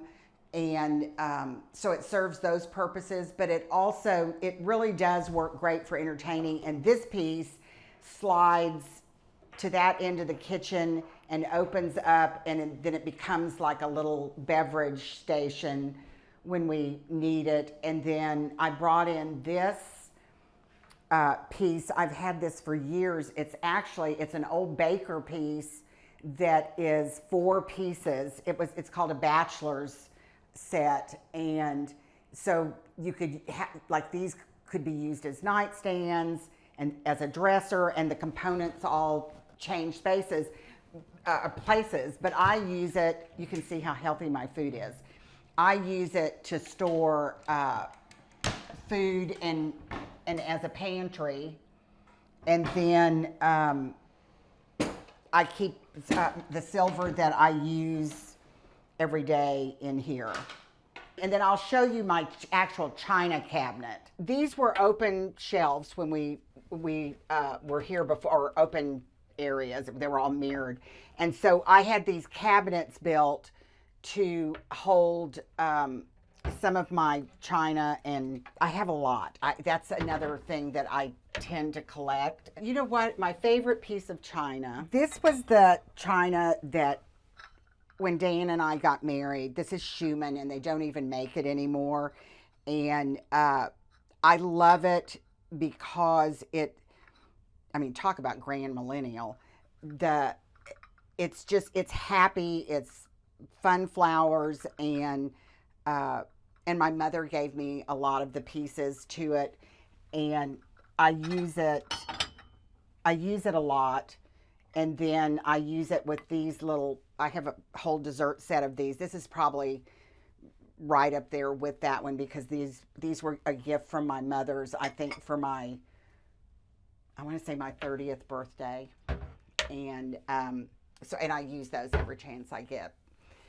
So I am anxious to have a dining room again, because I do love to set a table, and I continue to purchase those kinds of things. I love cocktail napkins. I love all the things that anybody who entertains loves to use. And I'd rather use those things on a table, really the decorative items, almost more than a lot of flowers, because they have such good memories. My favorite thing about my home is my family. When we are here, everybody is always relaxed. My home, and I think this goes back again to growing up as a military kid, your home is the most important investment that you'll ever make. And I know that when I moved so often, Allison, my mother would, I don't know how she did it, but she could transform wherever we were into our home where things felt familiar. And even though she added new things in from different cultures, it always felt like home. So to me, that I still have that aesthetic. And I have things of my mother's, I have things of dear friends that are no longer with us. And to me, the most important things would be family and feeling super secure and relaxed when I walk in here at the end of the day. And for my husband is an attorney, and he is he really works a lot, and nothing makes me happier than when he comes home and says, I love walking in our house.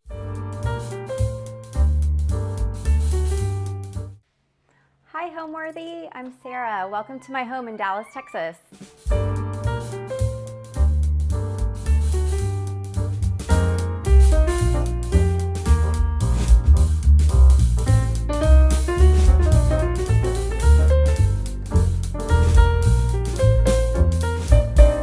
You're watching Homeworthy, where we believe every home has a story. Like and subscribe for more.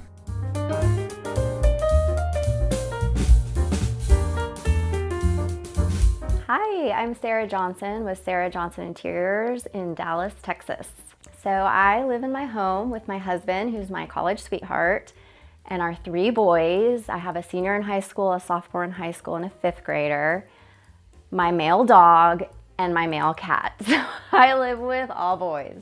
A lot of masculine energy. So I try to design my house beautifully how I would want to see it.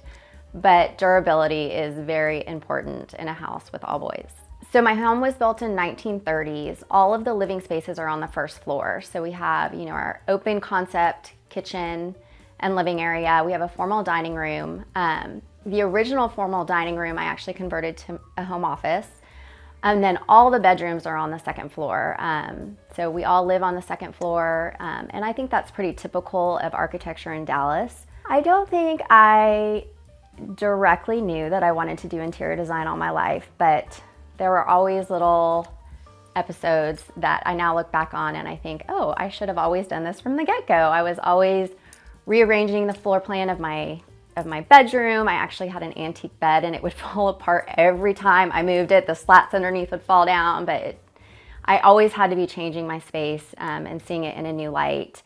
And then I had the opportunity to purchase some real estate in Dallas and I renovated them and it was time to sell them, and I decided to get into real estate so that I could capture all the profit on that. And from there, I sold real estate for a long time, mostly because I just loved interiors. And finally, about 5 years ago, I'm like, you know what? This is as good a time as any. I'm gonna do what I'm passionate about, and I started doing it professionally. Welcome to my foyer. When you enter into my house, it's got a step down right here. And so it was a little bit tricky with what to do on these two different levels. So we decided to put this awesome, beautiful, kind of hand stenciled pattern on the landing so that people could see this step essentially when they walked in my house without tripping.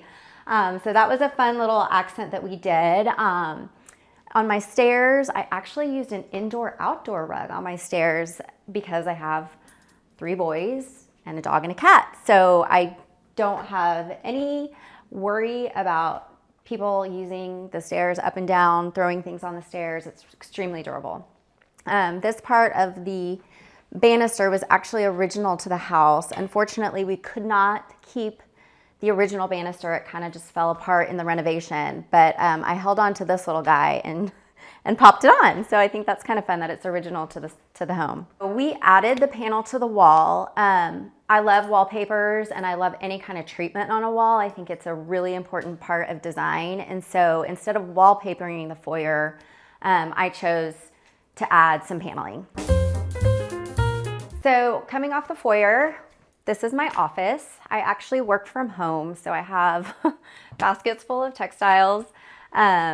But I try to keep it as organized as possible. I have lots of storage, and on this side is my bookshelf of all my treasures. I mean, my child did a portrait of me, and I am not blonde, but that's supposed to be me. And I just have little trinkets from travel, family photos, my kids' art. So this space just brings me a lot of happiness to be surrounded in here with all that. This was originally a dining room in the home, and I converted it into my office. All of the bookshelves and cabinetry was added to be completely surrounding the room, and we added a very large round window. I love a round window. What I also love about this window is behind this fabric is actually corkboard. So on a normal work day, everything is pinned up on my corkboard, and it's just a fun way to use this space as basically my pin board and inspiration board. I don't know who that man is in that portrait. I was at my cousin's wedding in a small town outside of Atlanta, and I found that at an antique store, and I loved it. And it's actually plexiglass, and it's been painted on top of plexiglass. I thought maybe I would purchase it for a client, but I kept it for myself. So I collect antique boxes. This was actually a wedding gift from a family friend. I collected this one on my own. I love collections. I think it gives me a little bit of purpose when I'm out and about in an antique store or I'm traveling. It's always fun to hunt for certain things. So I'm always on the hunt for an antique box. And another collection I have are baby cups, and that's in the other room. So it's fun to have a collection and also to display it. I've just put old photos in that box. It's just a prettier way to to store things, I think. Also, in my office, I just love to have a window bench, another great place to sit. It's actually the perfect perch for my little kitty. He keeps me company during the day, and I love the inside mount full length drapery as opposed to like a Roman shade. I think it looks pretty from the outside. Also, what we did here is we did the liner in a pinstripe. So from the window outside, you see a pretty pinstripe instead of just a regular white drapery liner. So, and then the wall mounted lights are beautiful, and with the exposed wire, I think just gives it a little bit more interest. For this room, we actually wallpapered the ceiling. There was no opportunity to wallpaper a wall in here, so we wallpapered the ceiling. I chose kind of this smaller pattern Geo, and I love it because it brings all of my colors together. It has the greens, and it has some blues, and it has some taupe, and so it was just a great way to pull all the different colors together in one area. So now I'm taking you into my dining room. When we purchased the house, this was an original formal sitting area. And since I had taken over the original dining room for my office, I wanted to allocate this as my formal dining. It's a little unexpected. It's not off the kitchen, but it's still super easy to entertain in here and serve food. It's in close proximity to the kitchen. Also, we have the original fireplace in here, which was so important to me to keep and preserve. I think it's just beautiful to have in a dining room. The mirror above it is my great-grandmother's, so that's really special to me. But I think the most special thing in the room is my grandmother's baccarat chandelier that came out of her home in Connecticut. So my mom had it created and shipped to me. It is originally, I think, probably 3 times the size, but I was able to find someone in Dallas who essentially took the whole chandelier apart and built it to the right scale for this room. So every crystal is original. It looks exactly like it did in my grandmother's room. It's just now the perfect scale for this room. This is also her dining room table and chairs.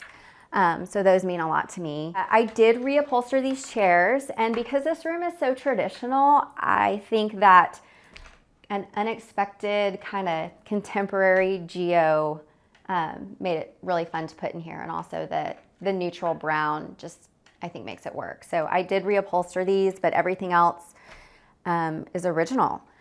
And in this room, I also did a little bit of high-low. The wallpaper, the Gracie wallpaper, was really important for me to have in here. And so for the rug, I just chose a cotton drury, essentially. And so I think it's a good juxtaposition of high and low, and even formal and casual. So it's just a little bit more approachable to come in here and even just eat a casual dinner. It doesn't have to be so formal. Oh, we don't use it a lot, unfortunately, but the area we do use, we don't sit at the dining room table as often as I would like, but what we do use is this area just off the dining room. I believe this was probably an old porch at some point. When we purchased the home, it had just some kind of faux columns in here, and again, they were using it as a sitting area. So my husband and I thought it would be fun to make it into like a bar. And so when we entertain, we like to just kind of hang out in here. So I feel like this area is used a little bit more than actually sitting down at the formal dining table. What I also love about this room is, again, going back to my grandmother's house, she had these leaded windows in her house. And my mom has copied the pattern, and now I have copied the pattern. And so I had these leaded glass cabinets made with her pattern on it. So these are really special to me. And then the hardware actually has my husband's monogram. So that's a fun little touch. I cannot take credit for these. So my friend Emily Miller, her company is Emily Miller Decor. She helps me with all my styling. And she creates the most phenomenal tablescapes. So she came over yesterday and thought these would be really pretty to have in my bar for the shoot. I think she told me these are from her husband's family, and they're very old and beautiful. I wish I had more of a story for you, but I don't. Everything Emily does or touches is beautiful. I would describe the style of my home as a traditional home. It's an original 1930s home. Brick facade, beautiful fireplace chimney out front. So we definitely kept the traditional aesthetic when we did our renovation. I am a homebody. I would call myself an extroverted introvert. So I do spend a lot of time at home. I need that time to kind of refresh. I think the favorite part of my home is my dining room. I love the Gracie wallpaper. It has a lot of sentimental pieces in there from my grandmother's home in Connecticut. And so when I'm in there, I'm surrounded by beauty, but it also brings a lot of beautiful memories back. So it's definitely my favorite room of the house. Open to the dining room is our family area. And I think because our home is such an open concept where the kitchen flows into the family room and then into the dining room, it makes it really easy to get food and everything into the dining room when I do entertain. So that's why I wasn't so concerned with the dining room not being in a proper location. This family room basically stopped about here. So we added on probably about 12 more linear feet that way. The fireplace, unfortunately, didn't survive, so we had to purchase a new cast stone fireplace. The original had awesome carving, but when we started the demo, it literally just crumbled. So that is a new fireplace. But in here, I've just mixed old and new and, artwork that we've collected, and just tried to make it a very casual, easy spot for my kids and my husband to enjoy. This desk, secretary desk, I found locally at a place called Lots of Furniture. It's this huge warehouse that you literally have to dig through, but I have found quite a few treasures there. I purchased it for my last house. It fit perfectly in between a set of 2 French doors. And I like it over here because this wall just kind of needed something. So it brings a little bit of height and some dimension to it. And I've just had some glass shelves made so I could display a few things. This is a picture of a home that we used to own in Taos, New Mexico. So that always brings us a lot of joy. And next to it, we actually bought this from a local artist in Taos, New Mexico. So it's got a lot of memories mixed in this area as well. In Texas design, Dallas design specifically, there's a big trend for game tables. And so a lot of designers and a lot of homeowners are requesting that game tables be incorporated into their living spaces. And I'm one of them, and it is great. It brings our family together. We have our game table here. This game table I found at a consignment shop in Newport Beach, California, and I love the little scalloped corners on it. And because of the traditional lines, I chose a more modern chair. I found this light fixture at Round Top from an antique dealer out of Florida, and I just think that the etching is really beautiful and the shape is very unique. I just learned how to play Mahjong a couple of months ago, and it is addicting. So I have now required that all of my boys have learned to play. We had lessons over the summer, so yes, I get to play often, and I have built-in kids to play with me. For my own home, I love wallpaper. I would wallpaper every surface if I could. So I always start with something on the wall, and then I like to layer in a lot of textiles. I think kind of one of my signature designs would be adding contrast pipe to an upholstered piece, a lot of details in the pillows, just to kind of give it a little bit of a detailed but casual appearance. For now, let's head outside, but I just wanted to point out one of my other favorite things to do, and that is a Dutch door. We are able to enjoy the outside quite often in Texas, and so it's nice to just have this open when it's beautiful. And this door was a little bit tricky because we wanted to have steel frame doors, and it matches the front door, but in order to make it a Dutch door was a little bit of a challenge, but we got it done. And in all of my previous houses, I always have a Dutch door. It's also a very New England thing to have, so I'm glad that I have it. Welcome to the backyard. This backyard renovation all centered around the pool. This is the original pool, and so we decided to leave it, and we just turfed all the way around it. Turf is important to us with the boys and the dog. It just eliminates a lot of dirt and mud and grass tracking in the house, so the turf has been a great clean alternative for us. We also put in a putting green, and we have a basketball hoop on the other side, just so we can attract all the boys out here and all their friends, and it's a great place just to be all together.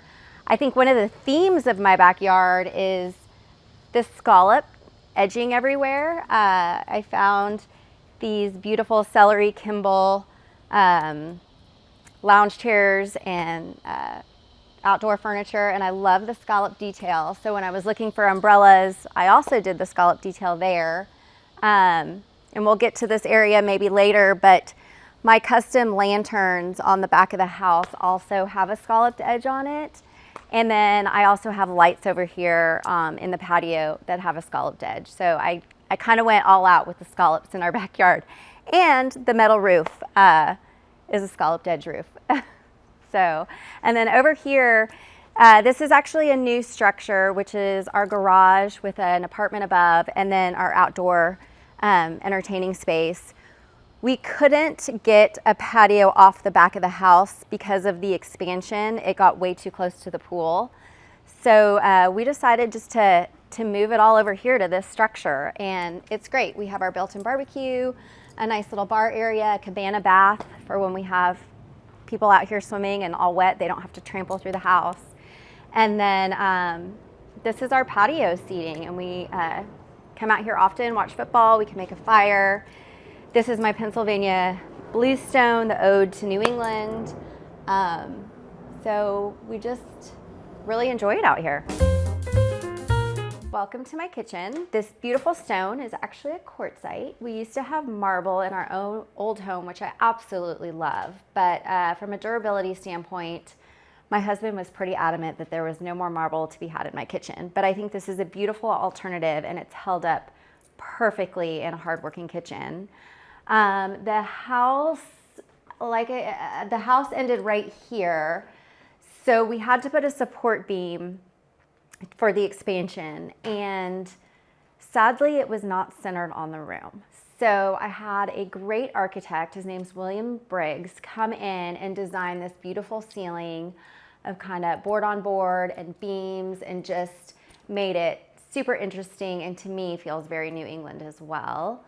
My lanterns here I found at the lamp shop and fell in love with them. I was told that they were found as an antique, and they were generous enough to share the paint color that they used to paint these old lanterns. And I went ahead and ordered some Wayfair lanterns for a fraction of the price, and I had them painted the exact same color. And then the lamp shop provided the custom shades on all of the fixtures. So I think that's a really fun and creative way to save some money and also mix some high and low, and so that was a fun project for me.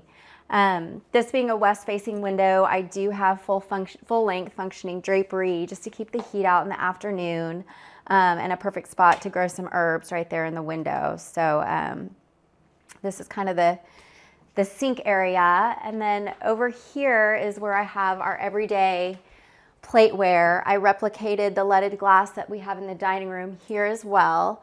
And instead of putting a traditional cabinet here, I thought it would be fun to just have a sliding cabinet.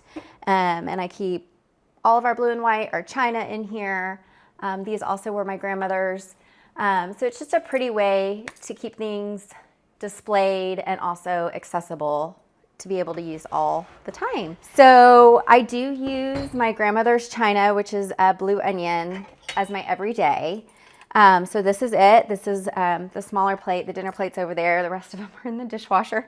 But they're used every day, and I just say, why not use them? Life's too short, and I don't want to just keep them hidden and in a special spot. I know that she would be very happy that we're using them every single day. I grew up in El Paso, Texas, which is on the border of Mexico. And so one of my trips home, we went over the border, and I found these Mexican glasses with some pretty etching inside of them. So this is our glassware that we use every day. So I think that every house doesn't just need a junk drawer, they need a junk room. So what you're not seeing is the mud room / pantry / junk room. So everything has been moved into there for today's shoot. Before we walk upstairs, I just wanted to show you our powder bath. I designed it as a jib door so that it's completely camouflaged with the rest of the paneling. It's a little hard to see, but when you open it, it's like a little jewel box inside. It is a tiny bathroom. It's under the stairs. So I had to be really creative with the sink that I chose. And I skirted the sink to hide all the plumbing behind, and a little unexpected decor in here is a collection of oyster plates, but I thought the colors complemented the wallpaper so well. All right, let's head upstairs. So here we are in the hallway upstairs. What I love about this hallway is the tone-on-tone pinstripe wallpaper. And to complement that, I found these prints at Round Top. Blakely Lively is the artist, and had them framed traditionally, but I think they're I call them my modern botanicals, I think. Welcome to my bedroom. If you haven't already noticed, my favorite color is blue and white. So I love my quadrille paper. It's also in a stripe pattern. I put stripes in every single one of my designs, including the blue and white pinstripe on my drapery. My bed, it was actually a wedding gift, so it means a lot to us. Added some Deporto prints on the bed. One of my new favorite things also to incorporate in my design is to always have a reading light, accessible, easily accessible. I have a switch right here. And then the decorative lamp to the side. I think it's a little difficult to be turning on a decorative lamp after when you're ready to go to sleep. So having a easy on-off reading light is important in my designs. So also as my bedside tables, instead of using a typical bedside table, used some antique pieces that I had passed down to me. This chest of drawer I think is really, really beautiful, and this was actually my great-grandmother's desk. I remember playing on it when I was younger, and it's got water stain marks on it and all the things, but I think that's what adds character. And again, I don't think that any furniture should be so special that you can't use it, you can't enjoy it. So I use it as a bedside table. My closet here is not huge.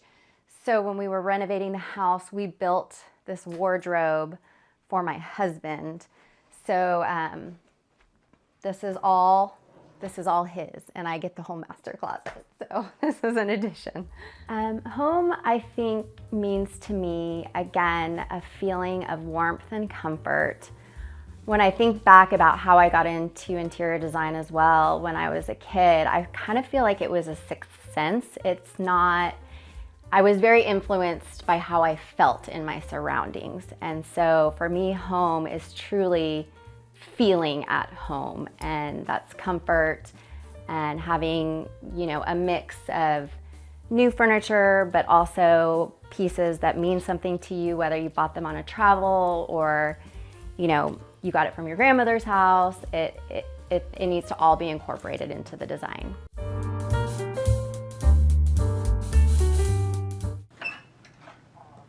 Hello, Homeworthy. I'm John. Welcome to our home in the sky.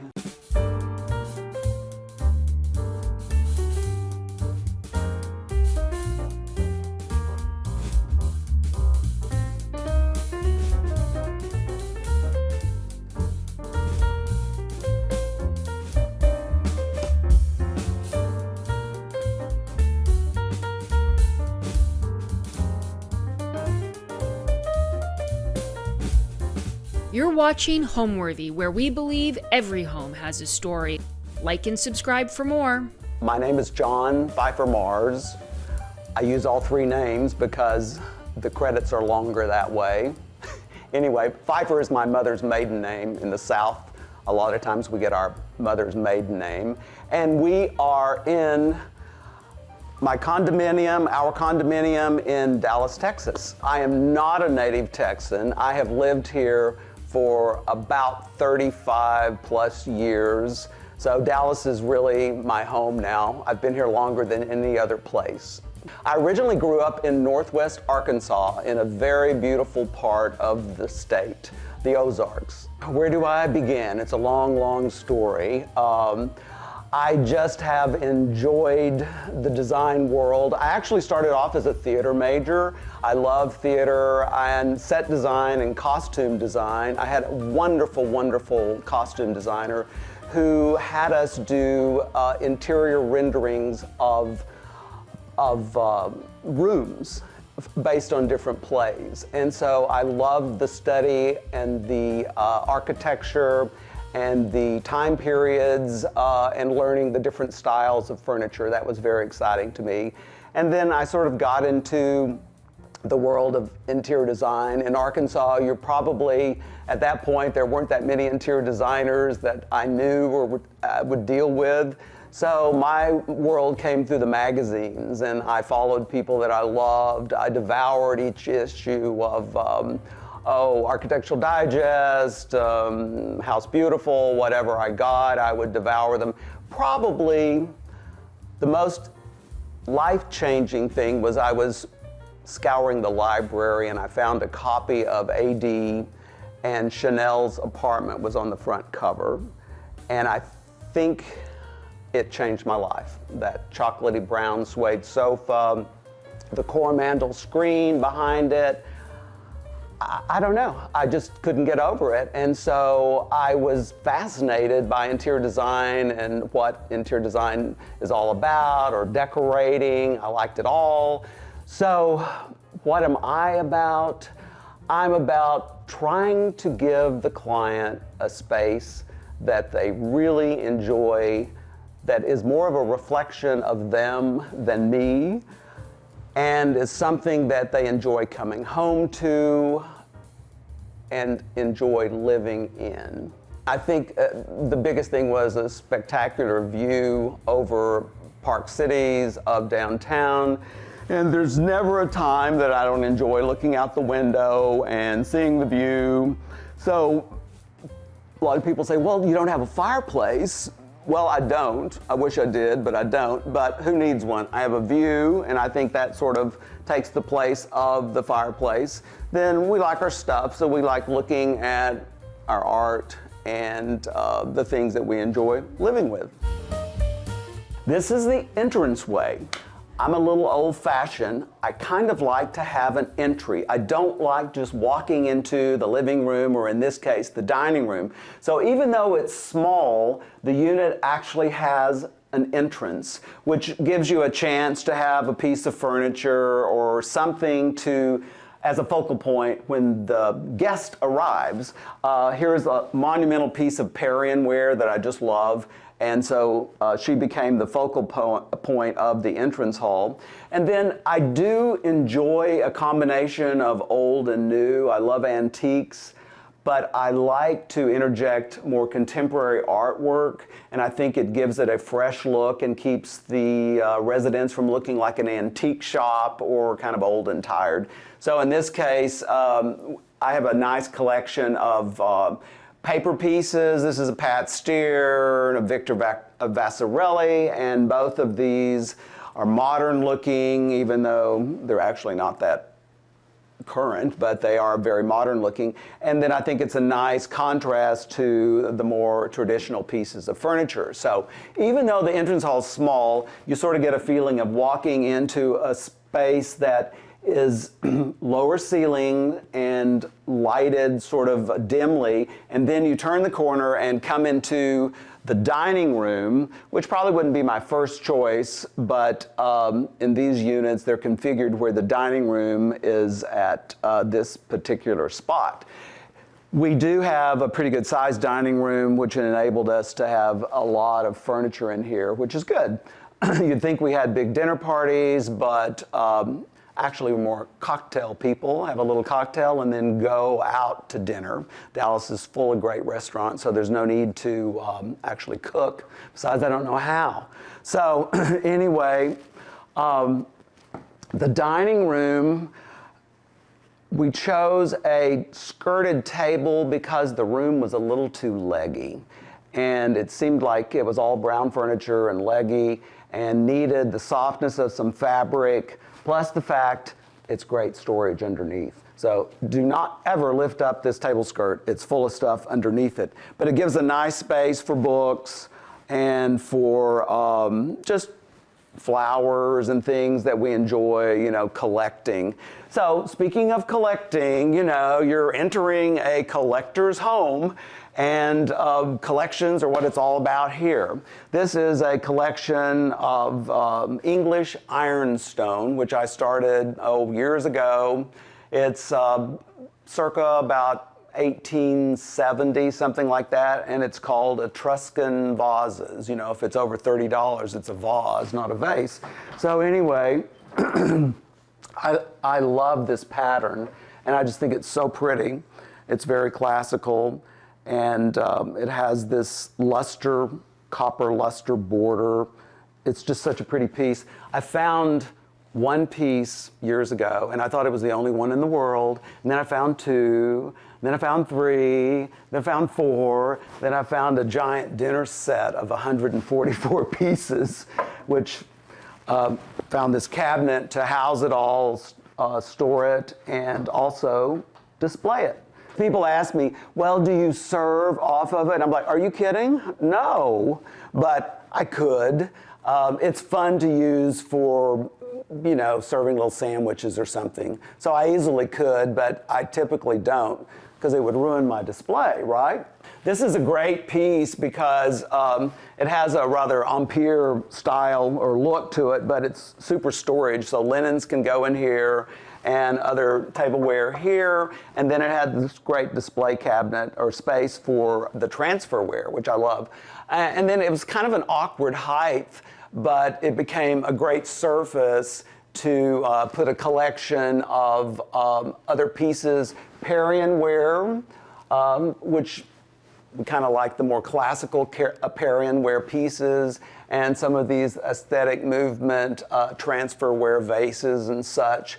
I just think they're very interesting, and it kind of gives you a nice tablescape, even though it's not a table, china cabinetscape at the very top, I suppose, which makes it fun. Anyway, so that's kind of a collection that I really do enjoy, and you'll see tons of it. You'll probably be sick of it after this tour. James Campbell, I share this place with him, and he's my toughest critic and someone that has a really good eye. He's very much into art, and he's also my toughest client to deal with. I put the chairs pointing outward because it's so awkward with a skirted table to scoot a chair up. So, you know, if you do this, it just looks stupid to me. So I think it's more interesting to have them placed outwards like this. Plus this room with a big party can get a lot of use. These scoot away from the table, and we do a buffet here, and then it just becomes extra seating that people want. And then the other thing, the carving on these chairs, it's really, really pretty. And I just like looking at that when I walk around the table. So that's kind of the reason. I think it's practicality. I don't really like to eat around skirted tables because of scooting my knees up into the fabric. So unless they're split and designed in such a way to accommodate a dinner guest, then I think it's a little bit awkward. But, you know, rooms can get too leggy easily, and I think a skirted table really makes a big difference, and you're seeing sort of a resurgence of skirted tables right now. For a while, nobody did them, but now it seemed to be coming back. And so, oh goodness me, here's my book right here on the table. So I think this is fun because that is the cabinet, and this was the shot for the cover of the book, which I always wanted from day one because I think it just talks, it says, this is me, this is what I like, and I love living with the things that make me happy, and I want to look at them, and I want to enjoy them. So the book is all my clients that are collectors and have different collections, and I don't care what you collect as long as you collect something. And most of the time I get the job of making the collections look good, figuring out how to like the collections, how to display them, how to edit them, and that's my job, and that's really, really what I like. So there you go.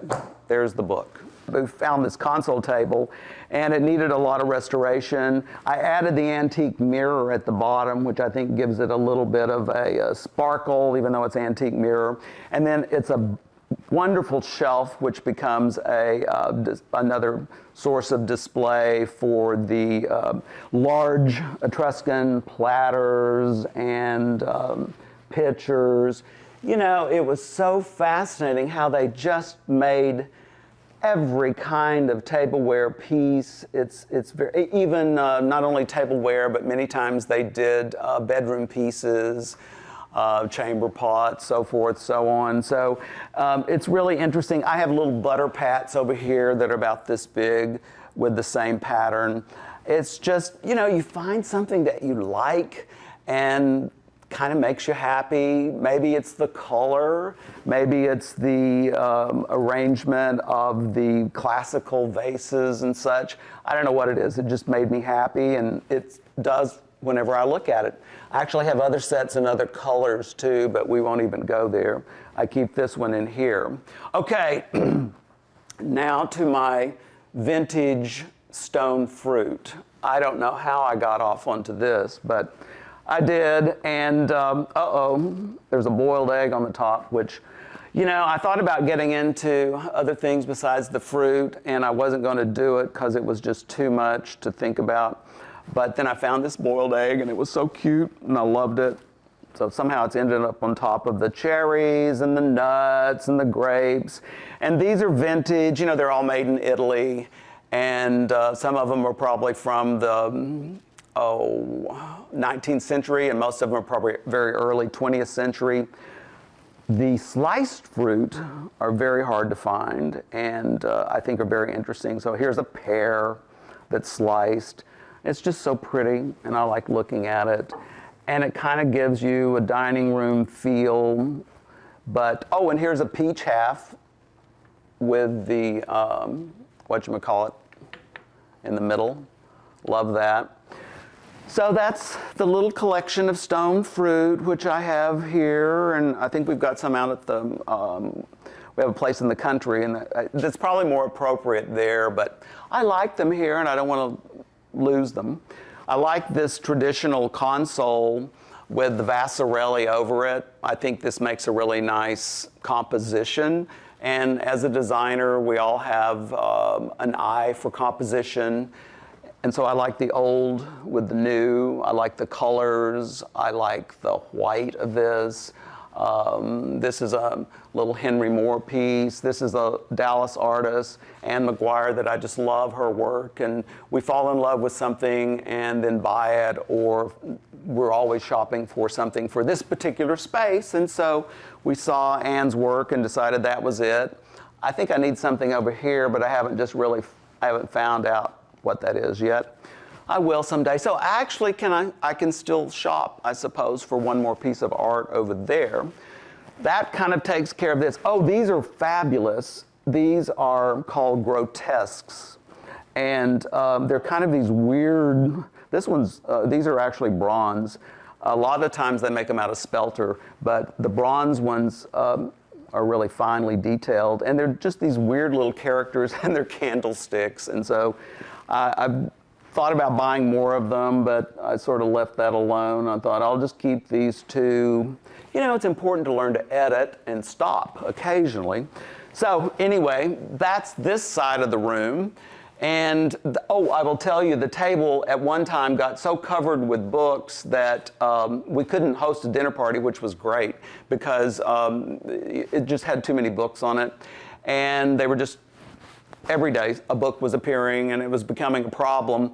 So we needed a pair of bookcases, and lo and behold, at auction, there's a wonderful auction house here in Dallas, J. Garrett Auctioneers, and we found this pair of bookcases with marble tops. And lo and behold, just the perfect size and scale, and all the books that had been stacked up here ended up finding a home over here, which was great. And then I think you need some little stools and benches so that you can stack some books on them, of course, or sit on them if you want to. And then the tabletop More Etruscan. These are big serving pieces. Look at that. Is that not pretty? Love it, love it, love it. Okay, it's good to like your stuff, isn't it? A large tureen here. I have the ladle someplace. So there's just all sorts of little things. Artwork too, again, mixing sort of new with old. A wonderful little contemporary painting we bought from a local gallery that we really love. And then traditional mirrors, which we may change those out to more modern ones at some time. I don't know. It's funny to see a room evolve. I think it's a good room never stops growing and changing. As you know, it's just exciting. And as you find things and you live with it, or you see how your room actually works or doesn't work, like the books got crazy, so we found the bookcases, which really have been a lifesaver. So since the dining room literally flows into the living room, I really wanted a sense of separation, and I think this writing desk gives me that. It defines the two rooms, separates them, but it also gives me another great surface for display. And I love a black desk. I had an older one. Well, I had one before that wasn't as good, but I loved it, but it wasn't large enough. So I actually found this at one of my favorite dealers here in Dallas, Wolf Hall, and I loved the piece. It wasn't totally Louis XV. It was sort of getting a little transitional, and I liked that. And it had a beautiful leather top, and I love a red leather top with the edges. It just really looks pretty. So it became a fun little display area for a little collection. I like malachite and little pieces, probably some dust on that one. Small little things, just interesting little things that you enjoy looking at, some antique books. And then, you know, I told you I was so influenced by Chanel's apartment. I have my little version of the Coromandel screen, which is certainly not a fabulous one, but I like what it does. Again, it gives you a backdrop to put things against. I think black, I probably decorate a lot with touches of black because it's a neutral, it's strong, I think it's masculine, and it really gives a room a punch that many times it needs. The screen was an awkward height. I wish it had been taller, but I found this wonderful piece of art by some Dallas artists that I love their work, and Chuck and George, and they just do the most interesting things. I have the cartoon or the sketches for this piece over on the other wall, and I just like what the shape does above the screen. Just the flat lines seem boring to me, so I like something up above it. And again, it was more crazy, sort of modern and interesting. So I think, you know, you want to have fun. You don't want a room that's boring. I don't want an antique shop. I want it to be reflective of here and now. So it has new, it has old, and I think especially with the artwork, that gives it a more fun feel. The nice thing about this size room is it gives me two conversation areas, which it's so nice to have a room where you can have more than one seating area. So this is the main one with the sofa, and gosh, that's a sofa that I think we restyled for this room. Many times I'll just take what I have and then have it redone by the upholsterer to give it a different look. I think it was a pillow back and we turned it into tight back. And so things like that, good comfortable seating, it's easy to sit down on, and swivel chairs, I'm a big proponent of that. And if you want to do sticky, antique-y looking chairs, I think they need to be comfortable, especially for guys, not too delicate. This fellow was something that I actually bought at an auction, and he just was so wonderful. And then I found a nice pedestal for it at my friends here that have a great antique shop in Embry Lake. And then I think the juxtaposition of the more contemporary art, Graham Sutherland, Moreau, Vasarely, and another Moreau, it just really counterbalances all of the antique look. Again, touch of black with a coffee table, and then just little things. This was a Dallas socialite that we bought this gilt piece at her sale, and it's just fun. You know, there's a lot of little shopping experiences. You take a trip and you buy something that you love, and then you bring it home, and you always think about that trip. I don't know why, but I love pears. I bought this 25 years ago, David Sutherland here in Dallas, and I wanted 3, I could only afford 1, and he's just been a big part of my life. I don't know why I like pears so much. You saw the other stone pear over there. This one is by an artist. It's ceramic and has a little wooden stem that comes out, which is interesting. A Rousseau cabinet that I have always loved. They did fine reproductions in New York, and they actually had a branch here in Dallas. And so I love the look, the touch of black again. And then just a combination, a tablescape of things that we like. This is something to do with a loom in the little gilt piece. Just, again, Perrion. This is a current artist that I loved his work. It's just India ink, and it just has such great movement, and I think it's fun just leaning there. I'm not a big proponent of leaning art, but I like that one. You may wonder what this little table is doing over here. You know, the table wasn't here, and it was nice to just look out at the view, but it seemed like we needed a place to set up a little hors d'oeuvre table. So found this at an antique shop, and it's a great place if you're having people over to set up hors d'oeuvres and just to be able to serve from this. They can sort of help themselves. I've prepared this for cocktails, martinis, as soon as this is over, so I will probably be shaking that diligently. And then the other thing is you can take this chair and scoot the other one up, and we do dinner here many times, enjoying the view close to the glass and seeing downtown. So I think that was a really smart investment we did. I thought it would be temporary and I would take it out, but it's never left because it's so serviceable. So I think when those things happen, you need to listen to them, and that becomes a part of the room. The piano, we discussed, I had to deal with that because I had it and I wanted it, and obviously that's one of the first things you have to figure out, where you're going to put the piano. Fortunately, the room was big enough to accommodate it. And then, you know, just extra seating here. Again, the Calder, I think, gave it a fun counterbalance to all the antiques. I like the jolt of orangey red. I think that's fun. Some different artists that did different things. We call her the opera singer because she looks like she's getting ready to break forth into song. And it's just, you know, when we have someone playing the piano and enjoying the room and enjoying conversation and friends, it becomes alive. People make the room come to life. I studied for years, but it's all evaporated. Now I can barely play chopsticks. But I have really talented friends that play beautifully, and so they can come over and play whenever they want to. So that leads us to the other side of the room, which is probably the most popular, the bar area.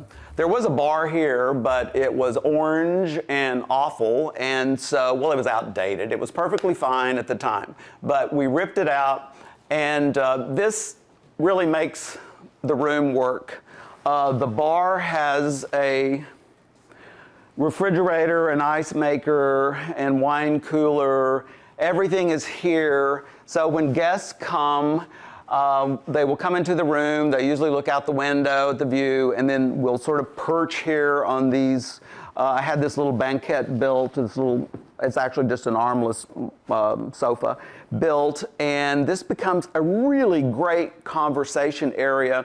And I can host and be bartender and pull out the glasses and make a cocktail because I've got all of the stuff right here to make a martini or wine or whatever you want, and then I can be with my guests, I can be talking to them, and we can carry on, and I can make them a drink at the same time. So this was the smartest thing. And so if you have a big party, the people will split up. You'll have a group over there, then you'll have a group over here, but I can kind of always monitor who needs a refill or what they need, and it becomes a really special little area for talking, conversation. Always have nibblies around here. When we're not nibbling, then we have I have a little thing for monkeys, and so we have monkeys and nuts about peonies. So thank goodness peonies are in season right now. So they make it fun. This is a really nice center table that I got from Embry Lake, and one of the first things that I purchased. I actually had it for my house, and I knew it was going to go here, and it was going to become this little conversation area, which just is such a nice place to, enjoy your friends and sit and talk and have a cocktail. I love people coming over. We're big proponents of cocktail hour. Now, I'll tell you this, the only bad thing is people don't know when to go home, and so then I feel like I've got to do dinner, and so if I can't cook, it's got to be nibbly. So now I do finger sandwiches, and I bring those in, because used to, I think you had cocktails for a couple hours, and then everyone left and went on to dinner. Now they don't leave, they just stay, but I love them, and so that's good. It's fun to stay and have a good time. But then I felt guilty because I hadn't fed them, so I had to figure out things to serve. I love the giant cashews from Trader Joe's. We just go through them by the gross practically. And then there was a place in town that did wonderful finger sandwiches, chicken salad and tuna and egg salad and such. And I always have those on hand for a party so I could bring it out on a tray and soak up the liquor. Nuts, deviled eggs, all sorts of things like that I think are fun. Easy things. The point is to have your friends over, to be able to have the fellowship and the friendship and not be too worried. We like to keep the place in enough order that we can say, hey, you want to come out for a drink before we go to dinner? And I don't have to worry about things. I know everything will be pretty presentable, and I could make a couple of drinks here, and then we could go out to dinner after that. So, yes, it works. And this whole room works. I'm thrilled the way it works. I've used very little wall covering in the condo, and this is one of them. I think it's Osborne and Little. It's just it's like a chagrin, and it's just a lovely little texture, quiet, and art looks good on it.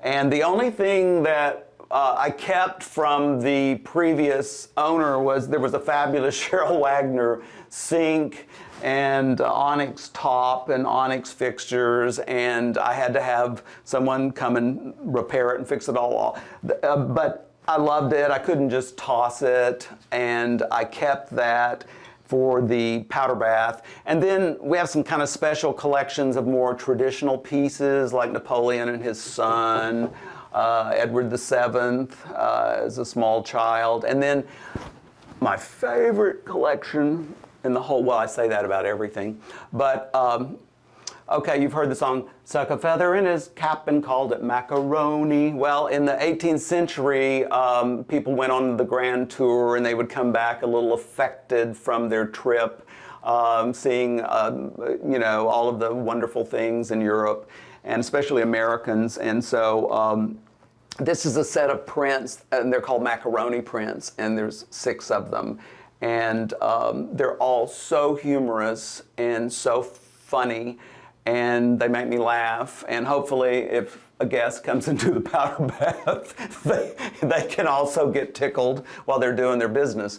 So the macaroni prints, I think, are exciting. There's a closet in here, which had been a shower, but now it's a closet. Holds wine and luggage, so everything is sort of multi-purpose. Oh, I didn't tell you, all the doors originally were orange, so I had them all removed. I had new doors done and in a mahogany look of wood and then French polished. And so I think the little touch of wood on the doors, and I left the casings and everything white, but just really made such a difference. Also, I do unlacquered brass. I like the way it ages and patinates, and I think it's pretty. So some people would not like it. They would think everything has to be polished. I enjoy getting the Brasso out and polishing up my door levers occasionally, or my pulls on the bar. All of it is unlacquered, and I just like the way it, over time sort of becomes this warm kind of golden color. If you're going to do hardware, do good-looking hardware and do overscaled hardware. I hate bad hardware. And touch everything first. I always tell the client, touch it, see, does it feel good? Because if you're going to grab it every day, you want to make sure that you like the way it feels and it doesn't cut your hand or whatever. So that was the little powder bath, which is off the living room. All right, welcome to the library and the room that we probably really use the most. It's a great room to relax. Again, we have the same view as the living room with downtown, and a lot of just favorite pieces that we've collected and things that we enjoy living with on a daily basis. It's just a room that's a good, comfortable room for living. This is actually a twin-size bed, so you can sleep a person here, and but it ends up being a day bed with all the pillows and really comfy, cozy. There was originally an opening here into the living room, which didn't make a lot of sense to me, so of course closed it up, and then I had my cabinet guy build in these bookcases with large file drawers for just filing of different things. And this is a great place to curl up with all the pillows and put a little throw on your feet and lighting so you can read a book, whatever. And then just a collection of prints. I think these are from Sweden, and then I don't even know where those are from. We bought that, I think, at an antique sale or something.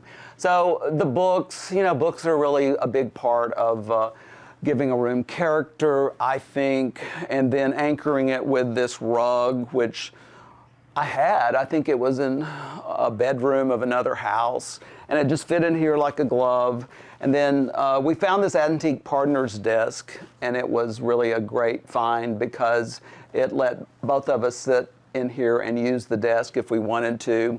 I'm a big proponent of slip covers, and so this sofa, this is all a slip cover. It's a wonderful fabric. I think Oscar de la Renta did for Lee Joffe, I believe. Anyway, I love this fabric, and it's slip covered, and then the chair is slip covered, and then small little seat slip covers over here. We actually have the fabric for this, but haven't slip covered them yet.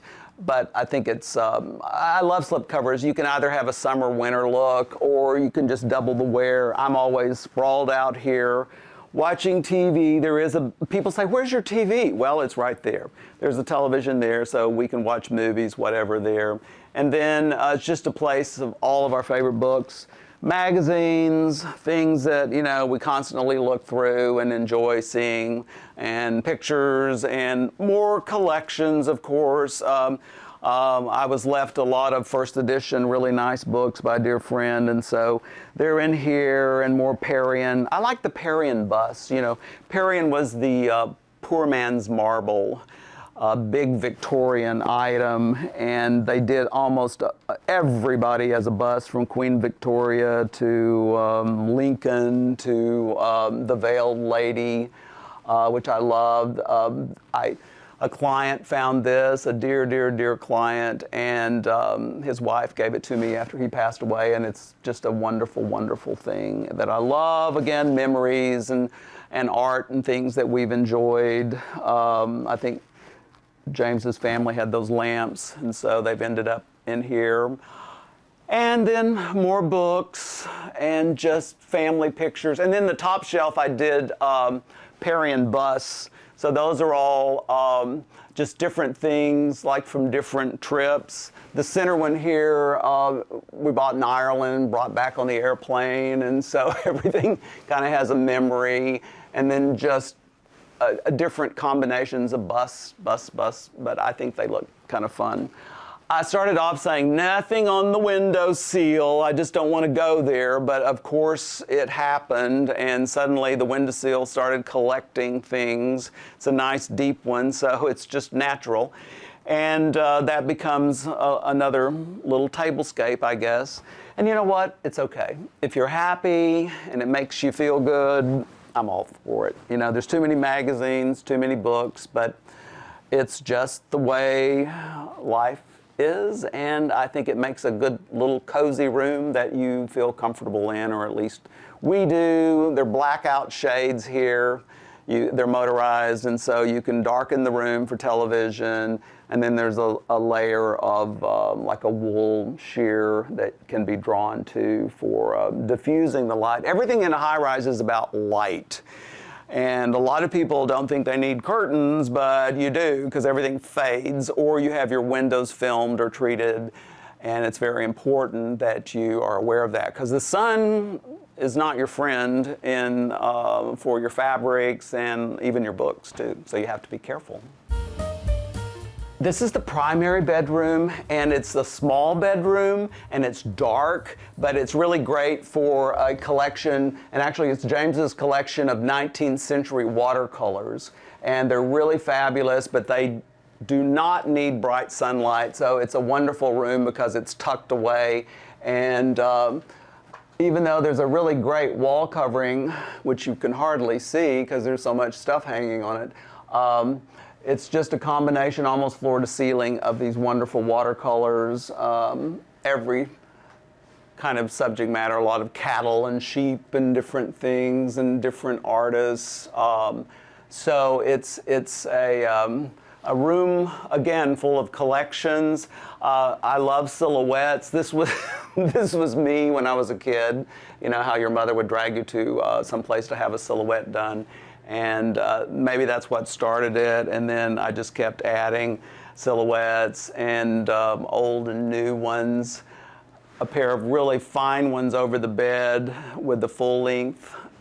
I think that's interesting. I like the composition too over the bed, just to sort of give it a focal point or a focus. And then these are all built-ins, which I added. There's a structural column here. And so I took the space that was left over and I wanted it to look like a paneled wall, but it actually opens up for storage, for linens. I guess this one opens over here. You can tell how many times I open it. I like a darker bedroom. I like a bedroom that is peaceful. And I will tell you about one of my favorite things. Again, I keep saying my favorite thing, but my grandmother Mars, that I love dearly, left me her old brown secretary, probably from the 40s, and it was nothing special. It arrived one day, and I thought, what am I going to do with this? And about a month later, this gal came to my office, and she did wonderful faux finishes. She had a sample board, and it was the bird's eye maple with an inlay of wood and touches of ebony. And I said, wow, that is incredible. Why don't you take the secretary and just faux the whole thing, do a faux bois finish, which is what she did. So she had it for a year, I guess. I didn't know if I'd ever see it again. And one day it arrived, and you know, it's great. It's just everything I love. It was hers, and it means the world to me. And now it's sort of reborn in this new fabulous finish, and it really became a wonderful, wonderful decorative piece that I truly love. I looked at this in an antique store for years, and I thought, that poor little old ugly lady, but she is so ugly, she is just adorable. And so finally I had to bring her home. And I've given her a nice little spot, and I think she's very happy up here. She seems like she is. She hasn't jumped off the wall or anything.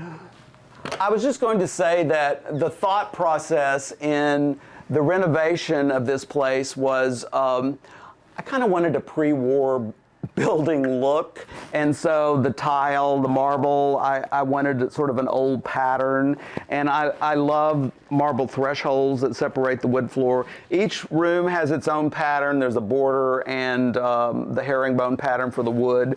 And then the bathrooms, the tile and the pedestal sink, I don't know, it just sort of had an old feel to me that made me think it could have been here forever, even though the building was 1966. But I said, if you have a condo, you can sort of make it up and come up with whatever particular style you really want to have. And that's what I did.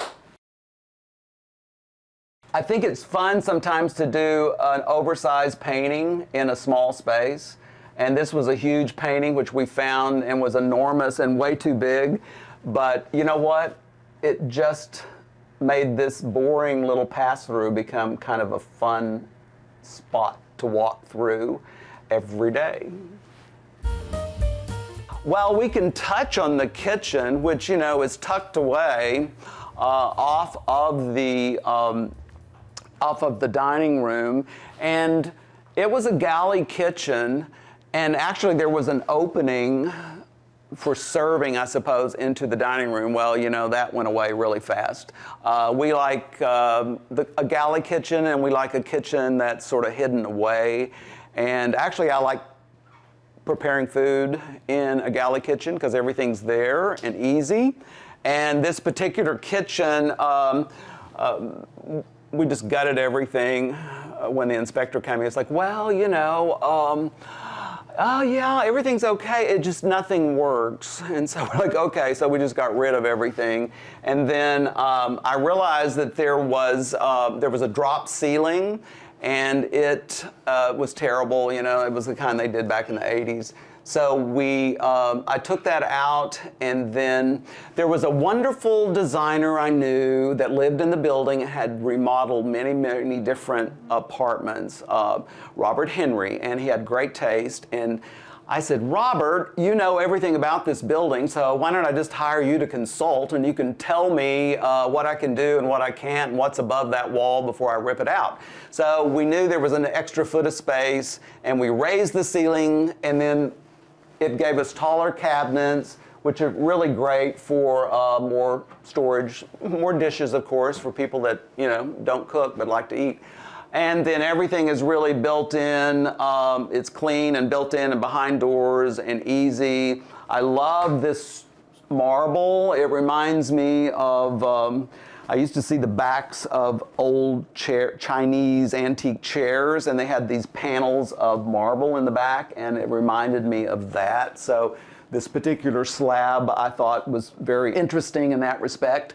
Everything's built in, it's kind of easy, and it's a functional kitchen, which I like. And then this was kind of a little wasted area, and so we turned it into storage for china, crystal, and everything, because you know if you can't see it, you won't use it. So I think it's very important to be able to see what you have, and when the friends are coming over and you want to do something, even like I said, the small little tea sandwiches, I could look here and say, oh gee, oh, I haven't used these in a long time. I love those little chinoiserie, and it's almost like a platinum border. They're just fun little dishes, and I think I have 6 of them, which is just fine for little sandwiches. I don't have any more. Got them from a wonderful antique dealer, Betty Gertz, here in Dallas, that is no longer with us, but she had one of the best shops. And so I can see everything, therefore I can find it and use it. China, crystal, blah, blah, blah. Tablecloths are stored over there. And then we just did a pocket door with the frosted glass, so that it sort of gave me the feeling of lighting in here. I didn't know really what was behind it, or you wouldn't really know. And that's kind of the kitchen. You know, you got a TV, and that's pretty much it. Our home is a sanctuary. It's a place where you come at the end of the day and you're surrounded by all of your memories and the things that you love and enjoy and make you happy. So it's a place of peace and calm, and hopefully it's a reflection of all of the things of your life, probably. I just think it's really important. I love rooms full of memories, rooms full of things that you love and that really make you happy. We're always flattered if someone comes over and likes the condo, but it doesn't really matter because it's really doing it for me, for us, making it a space that we really enjoy living in, surrounded by all the things that we love.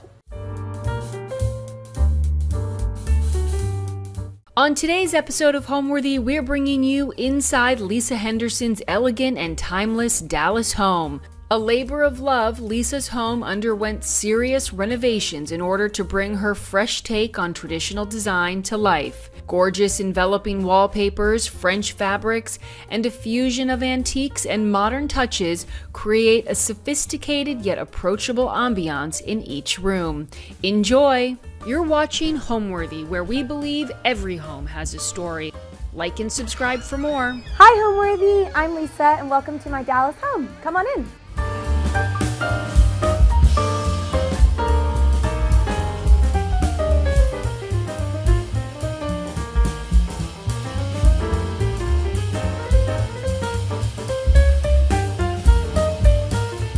Hi, my name is Lisa Henderson and we are here in my living room in Dallas, Texas.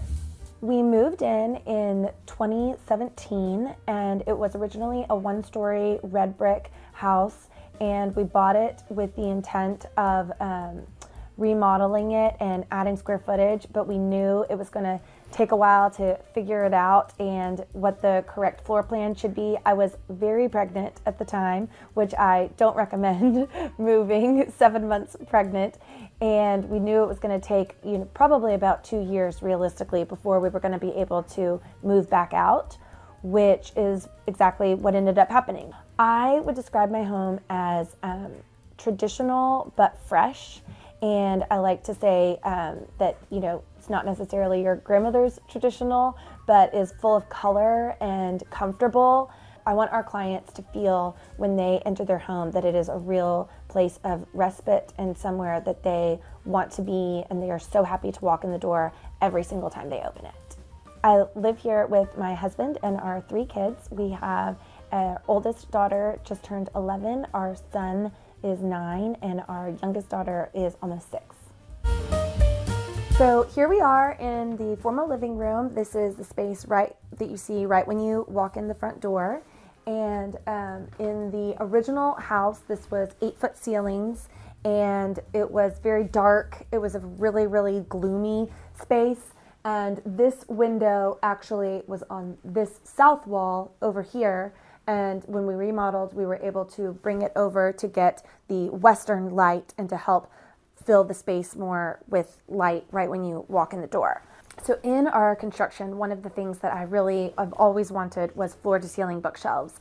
And I was really hoping to make this kind of library living room feel for right when you walk in the front door. I wanted it to feel very kind of English, cozy, and with lots of layers. And something that people don't realize when they walk in is that all of the books are actually organized by category. So I know exactly where to go when I'm looking for something. This bay here is all American interior designers, and then we go into architects and gardening.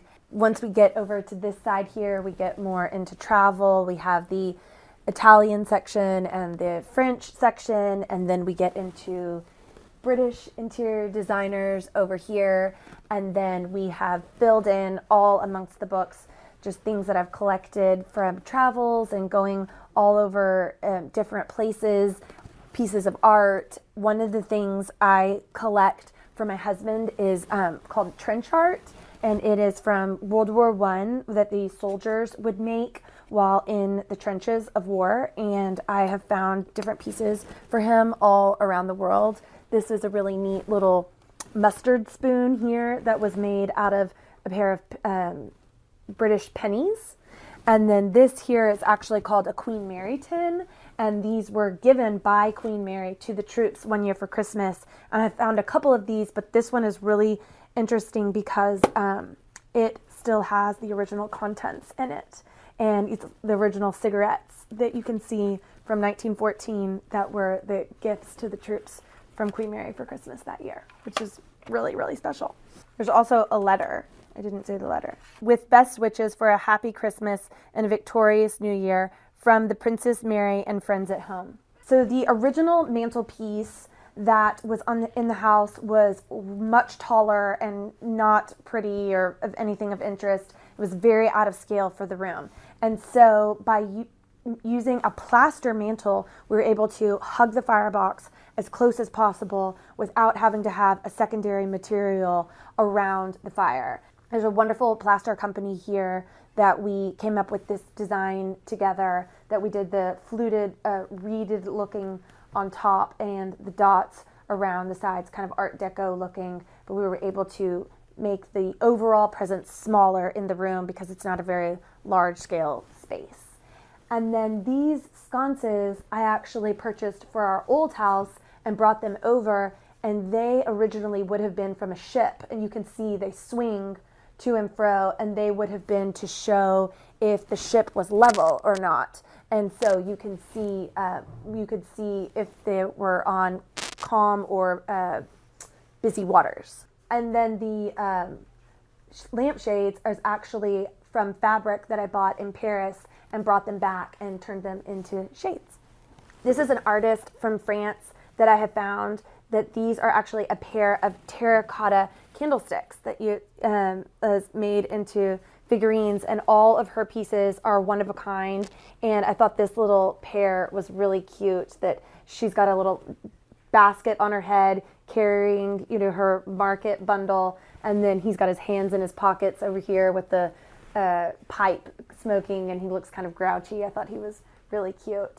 This is a local Dallas artist named Sally Taylor. This is an abstract ink drawing of hers that is supposed to look like the sand dunes in Carmel, which is a place that we love to go, and I thought that it was really unique that you kind of can't tell what it is, and then once you know the origin of it, you see, you kind of start to see the dunes. And then I've paired it next to this little painting of a horse that I found on the side of a flea market in Paris for $5 in an envelope, and brought it back and framed it. So it's fun, kind of the mix of all of it together. I wanted this room to be a really cozy by the fireplace kind of spot. Like I said, it's the first thing that you see right when you walk in the door. And so I wanted it to feel very inviting, but also a great conversation spot for 2 people or 6.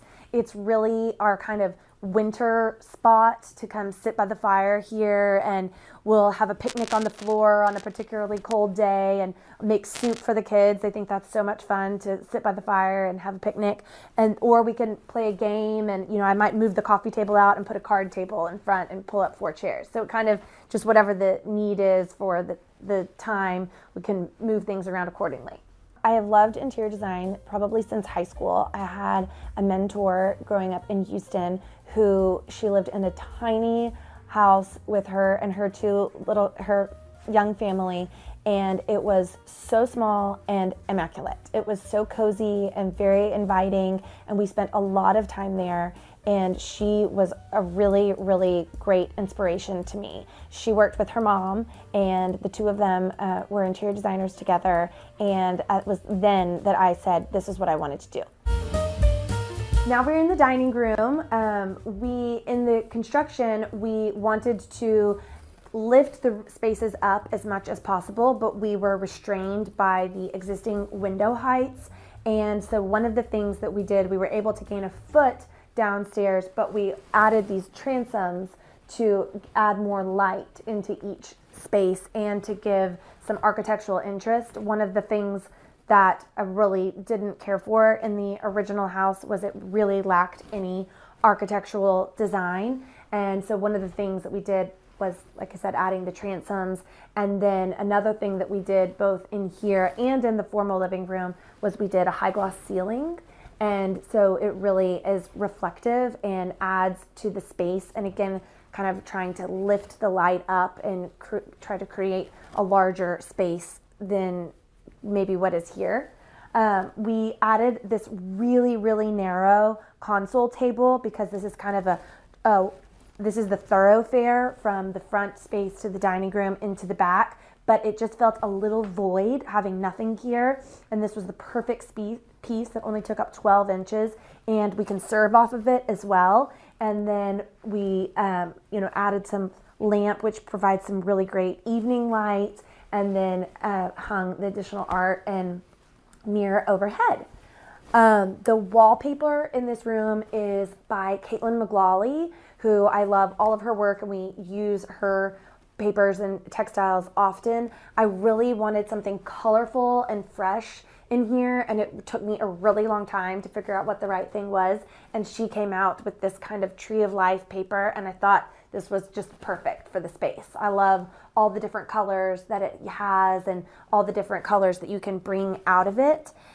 This photograph here is by Anouk Krantz, who I love her work, and I love the juxtaposition of bringing the black and white photography into this really colorful space.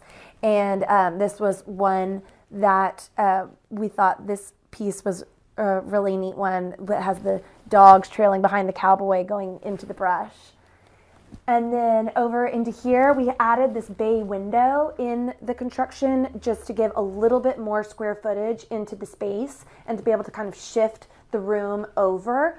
And that really helped to be able to move the dining table over. What you don't realize walking in here is that the light fixture is actually off-centered in the room. We've kind of created this optical illusion so that you can shift over into the bay and have the walkway.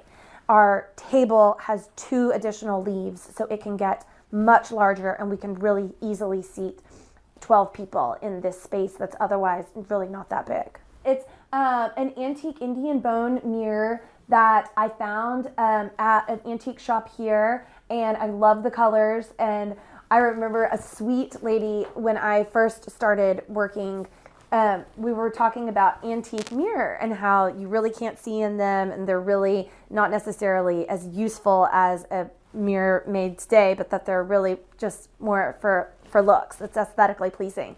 And I told her, I was 22 and didn't know anything, and I told her that I really did not care for antique mirror, and I really was not very interested in it. And she just very politely paused and said, "You will." And I was like, oh, I'm sure she's right. And then here we are. This is one of my very favorite pieces, my very favorite mirrors. And you can't even hardly see your face to put your lipstick on in it. And I love it anyway. Here we are in the bar and china cabinet space.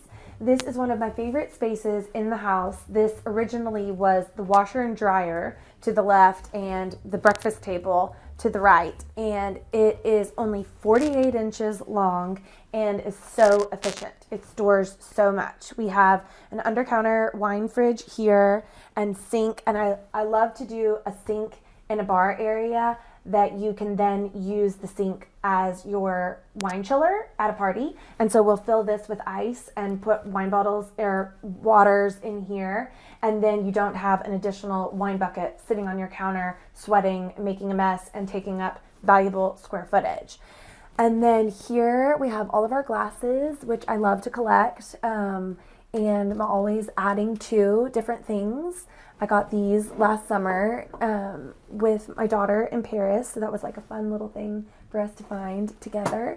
And these are my grandmother's coupe glasses. That was really fun to get from her. And I'm always adding and collecting. These are a fun little sunflower collection that make for a great, lemonade or cocktail or an iced tea. You can kind of go lots of different ways with these. I have a set of 15 of these very simple CB2 pink glasses that you wouldn't believe tend to go with so many things. And then going up here, we have some Murano glasses. That is a really fun set of 6 that you can pull out lots of different colors to go with. These actually are some of my very favorites, and I only have 3 of them, but I love all of the colors and the way that they move with the light and all the different things, linens you could pair with those. If anybody has any more, I would love more of those.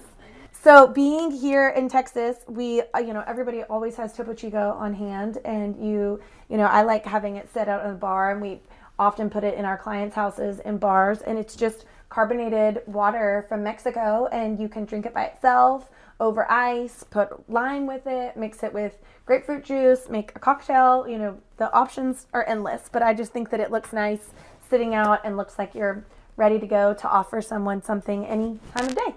So coming in here, we have some dishes that I have collected over the years from Italy that is really fun because it's all different animals, and every time we go, we add a little bit to the collection, and then we kind of can mix and match it with other pieces. I've got these fun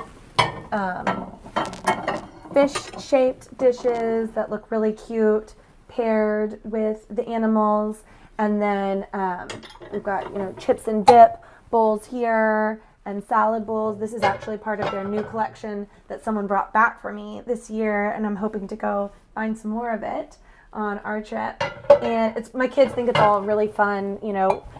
What animal is in your pasta? Did you get the frog or the donkey or the horse? They think it's all good times.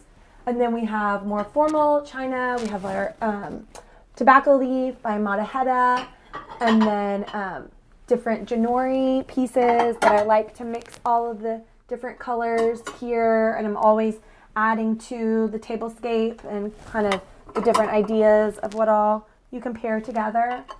And then up above, I have just a set of plain dishes that are always good to have on hand at any given moment if you have more people over or just need a sliced cake for 20 or something simple like that.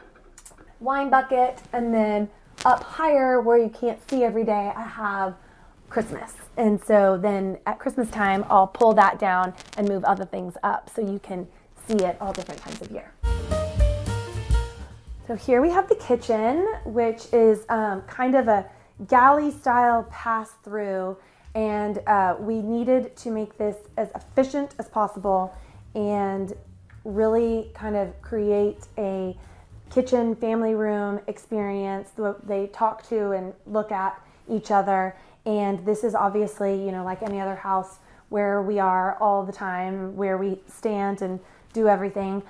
This is my very favorite oven from LaConch that I refer to as my fourth child, and we actually had bought the oven and had it here before we even drew plans to remodel the house. And so where it was going to go and the size of it and everything was integral in figuring out the kitchen layout. It started here, and then we filled the walls with white subway tile all the way to the ceiling, again to kind of try to move the eye up.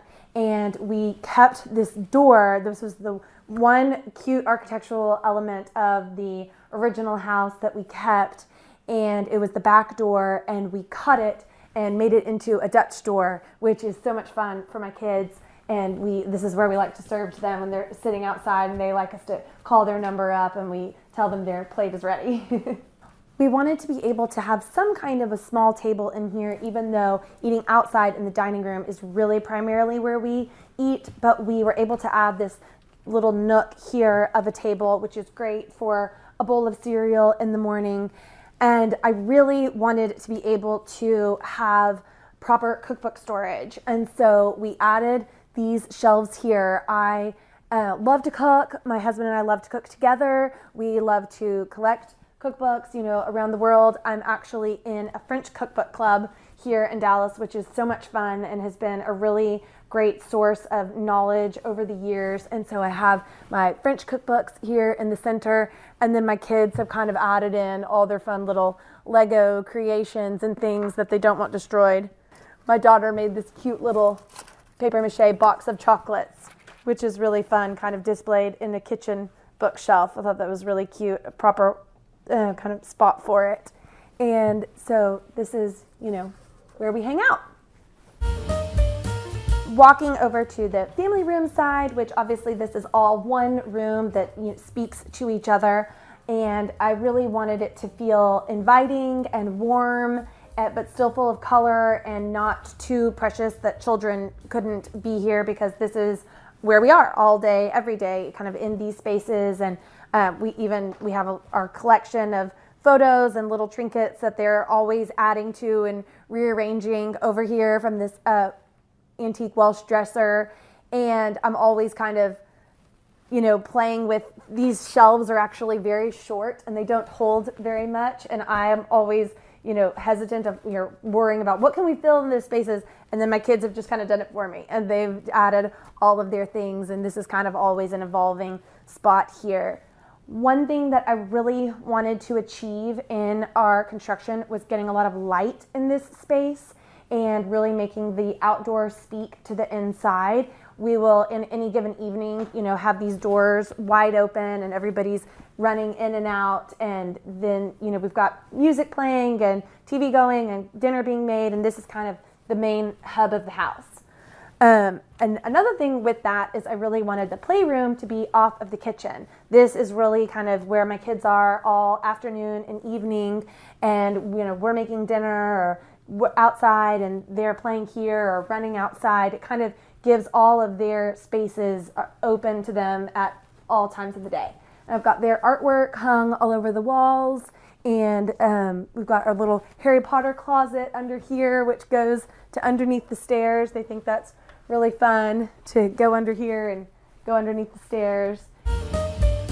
Here we are in the powder bath, and this was something that we did not have in the first model of the house or even in our previous house, a true dedicated powder bath. So this was very exciting to get here. And I worked with Adelphi wallpapers on this paper and gave them Ferro Ball paint colors that they created this colorway, which was really, really fun for this space. I've always loved this pattern and really love how the colors came out. And then we did this really fun plaster molding around the ceiling with the same company who did the fireplace in the front room. And then hung this really pretty pale pink mirror by Fleur Home, my friend Natalie in New Orleans. And this is just kind of came out exactly how I hoped it would. And we really love to use the space. Now we're upstairs on the second floor, and this is our bedroom. And this was obviously part of the addition. The whole upstairs was new construction. And in our previous house, we had a vaulted ceiling. And so I really had loved that and wanted to recreate it again in this space. Something that we like to do, I don't do it in every room, but I kind of like the idea of one room of the house being all one pattern. And so in this room, we've used a single pattern on the wallpaper, the draperies, the headboard, and the desk skirt, all and kind of give you that envelope feel that you're wrapped in one single pattern. The bedding is from Leontine Linens in New Orleans and was actually part of my previous bedroom and pattern, and it worked perfectly with our new room, and so it was a great way to use something that we already had. I found these lampshades in London from Penny Morrison, and I love kind of the juxtaposition of the mashup of throwing in the hot pink with the blue that we already have and not making it all so one note, kind of mixing it up a little. And then over here we have, this is a Texas artist named Victoria Hagen who's done these pretty little oil paintings. And then we've paired it with our, up here I keep our magazines that we like to keep. We are big fans of the YOLO Journal and W. Brown. And so this is kind of my Saturday morning reading that I like to pick one up and go through it and sit in bed. And then over here we have another a little chair in the corner mixed with an oil painting that I found in Paris at an antique show. Continuing upstairs, we have my kids' rooms. This is my son's room. This wallpaper and drapery fabric is actually the latest additions to my textile company.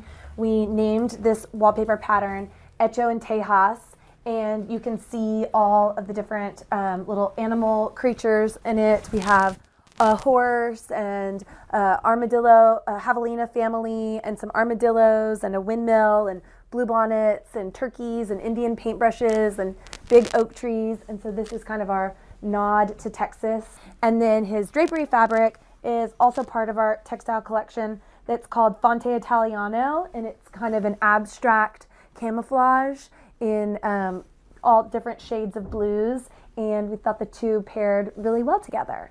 His room, actually, we had all of the artwork pieces before we had the wallpaper and fabrics figured out. This is an old school map that was originally on the roll that you think of, like pulling down a map from an old classroom, and we took it off the roll and framed it. This was a map of Texas here, and then a little Willie Nelson poster that my husband had when we were dating, and I thought that it would be cute to add to a boys' room. And so we actually had all of this all together before we ever did anything else in the room. So it's kind of a work backwards scenario, and then the rest just came to be.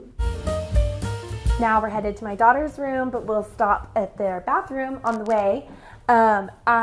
It was really tricky to create a Jack and Jill space that was not too boy or too girl, and I still wanted it to be really fun. So what we did was we have totally neutral tiles. It's really just a white palette and a very little amount of kind of crazy animal portrait wallpaper.